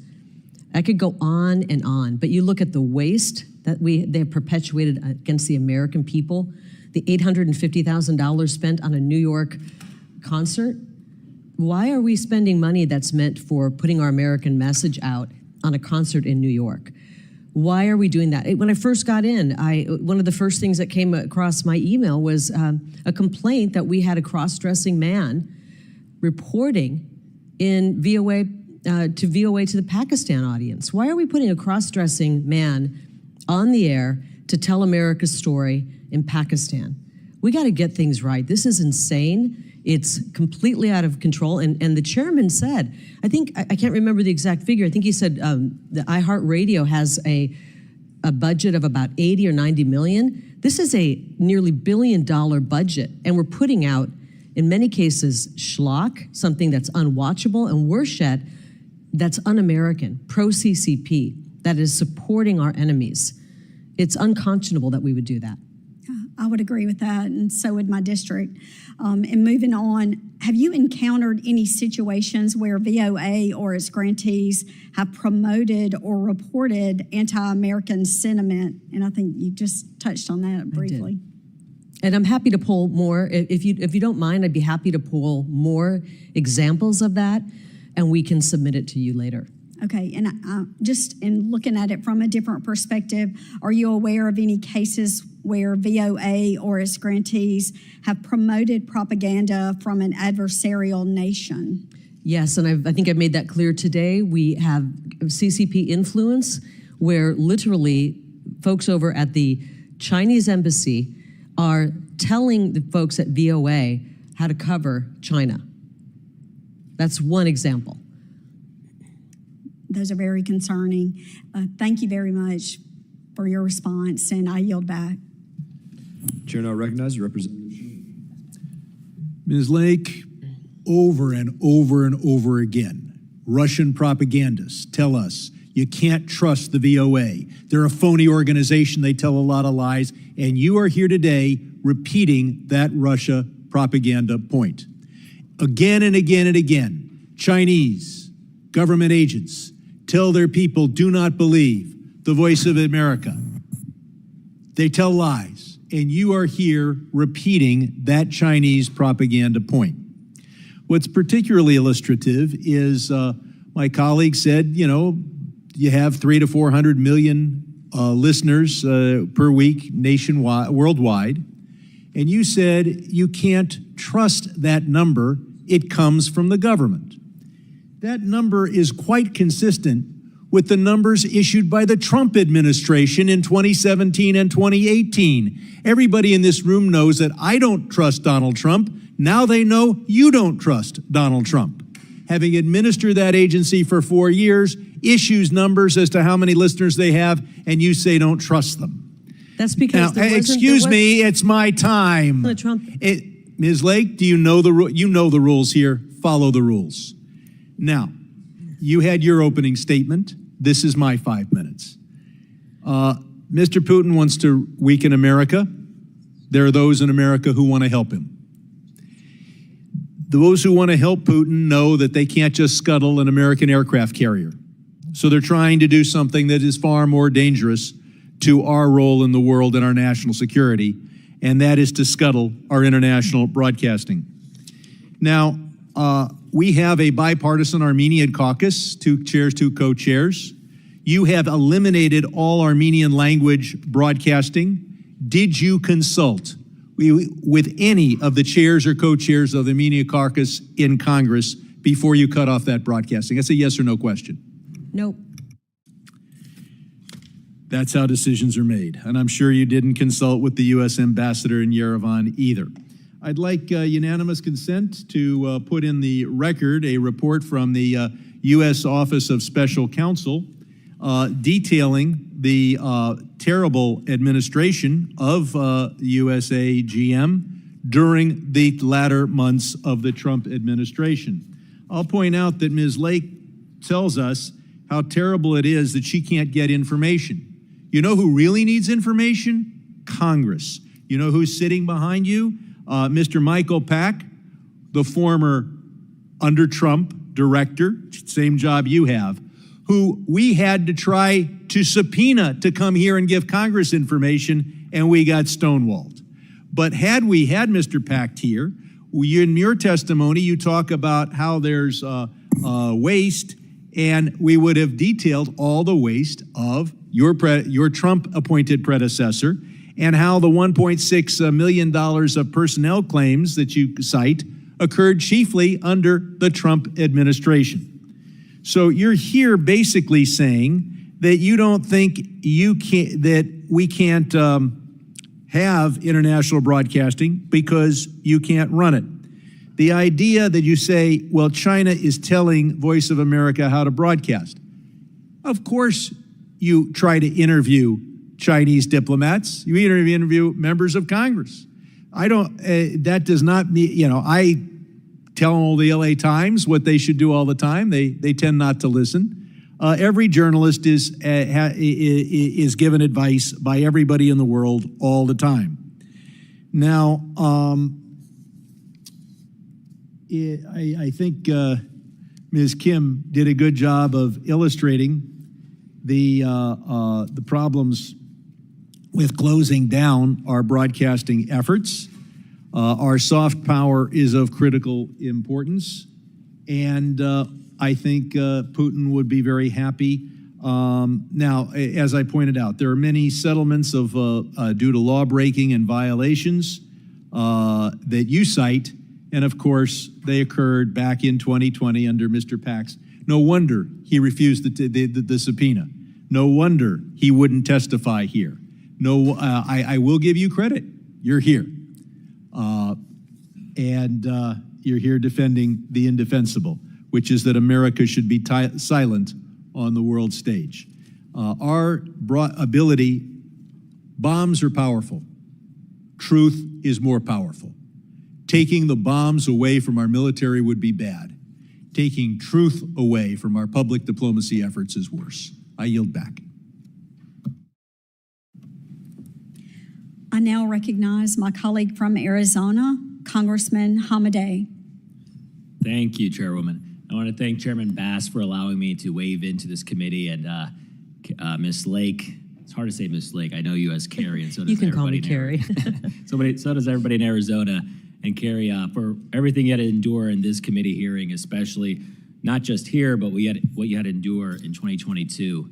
And I know you're a fighter for the truth. We all know what happened with our elections in 2020 and 2022 and the tentacles of the Communist Chinese Party, which has just been reported by John Solomon, and how they were trying to impact the 2020 election. I know FBI Director Kash Patel is trying to get to the bottom of it. It's scary that they've infiltrated so many aspects of our government, and especially the Voice of America. And right here in the Congress, I don't know if you knew this, but the China Daily newspaper was actually being distributed all across Congress in every single office. And I helped lead the charge to ban the China Daily newspaper from being distributed in the halls of Congress, which I'm proud of. But it concerns me that the Chinese have infiltrated the Voice of America, and that they were having meetings at the embassy. Can you expand on what access did the Communist Chinese have within Voice of America?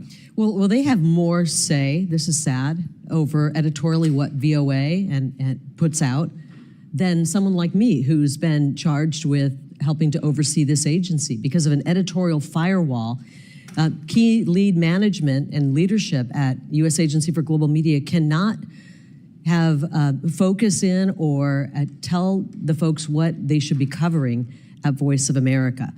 Unfortunately, the CCP can. And I read this a little bit earlier, but and I don't know if I should read it again, but they're literally were attending meetings at the Chinese embassy in Washington, D.C. And this is a report that I find rather shocking, and I mentioned it. Starting in the first decade of 2000, the Chinese embassy in Washington, D.C. and the leadership of VOA's Mandarin service began an annual meeting to allow embassy officials to voice their opinions about VOA's content. They even convinced the former leadership during Biden's administration to cut short an interview. They wanted the whole thing canceled. They convinced VOA leadership to cut short an interview with a whistleblower who was critical of the CCP. And this just continues. This is an article that came out, I believe it was in March. VOA's senior executives frequently traveled to China, attending state-sponsored events and meeting with Chinese embassy officials. These meetings weren't casual diplomatic exchanges. They involved soliciting feedback on VOA's programming. Congressman Hamadeh, if VOA decided to run a hit piece on you, and it was full of lies, and they called you and told you they were going to run that, and you wanted to say, hey, let's clear this up because that's not true, this isn't true, and I suggest you don't run the story, they could sue you for a firewall violation. But yet, a CCP official can tell them how to run the news. It's very dangerous. And I know we know how corrupt some of these courts are, and I know that there is a big challenge right now trying to stop the authority that you have and trying to reform the VOA. And you got to win this battle because President Trump needs this in order to make America great again. Apparently, there are judges who want to run an agency rather than be judges. And, you know, my suggestion to those judges, if they really want to run an agency, go to usajobs.gov and apply for a job. Well, we know many of them are politicians in black robes.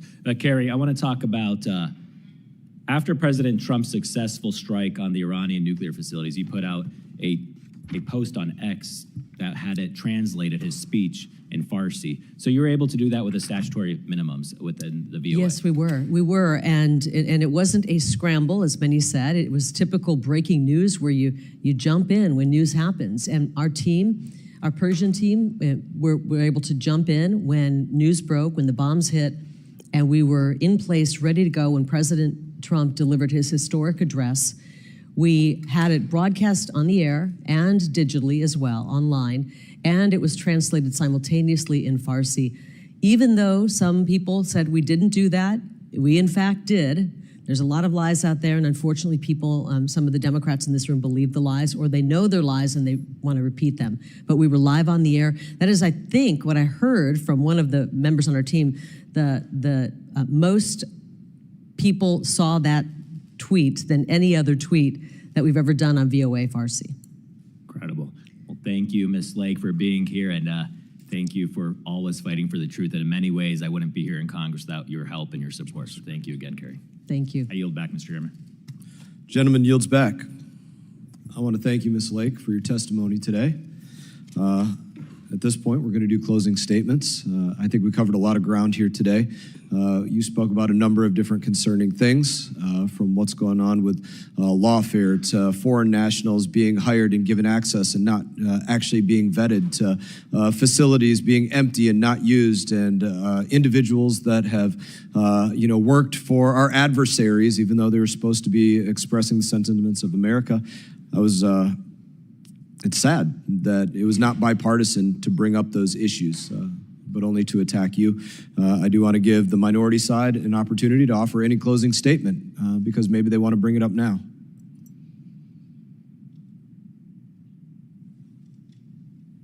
We cleared the room.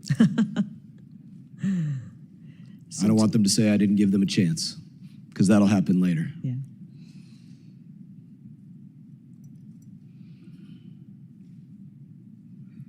I guess the minority doesn't have anything else that they want to say. Ms. Lake, for my closing statement, I'm going to give you the opportunity to take my time and express any other sentiments that you feel like you didn't have the opportunity to express, any other information that you'd like to put out, and then we'll close down this hearing. Well, I want to thank you, Chairman Mast, for allowing me to come and speak about the Voice of America, U.S. Agency for Global Media. America has an incredible story to tell. Unfortunately, it hasn't been told properly or positively on Voice of America for a long time. And I'd like to see that change. We have so much that we should be telling the world, and we shouldn't be putting CCP propaganda, Russian propaganda, Iranian regime propaganda on our airwaves that the taxpayers are paying for.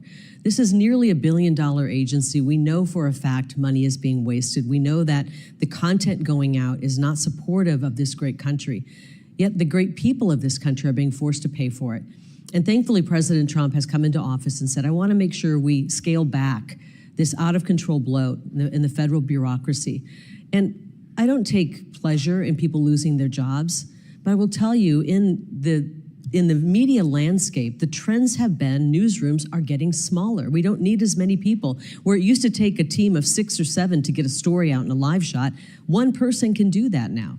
I mean, I mentioned Joe Rogan. He reaches hundreds of millions of people with each of his podcasts, and he doesn't have a staff of 1,100 or 1,200 people doing that.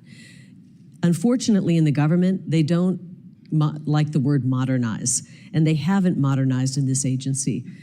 15,000 people in media have lost their jobs in 2024. 15,000 broadcast media employees lost their jobs due to downsizing. We can't continue to operate at the level that we're continuing at. And President Trump has asked us to bring this agency down to its statutory minimum, and he's calling for eliminating the agency starting in the fiscal year 2026, which begins in October.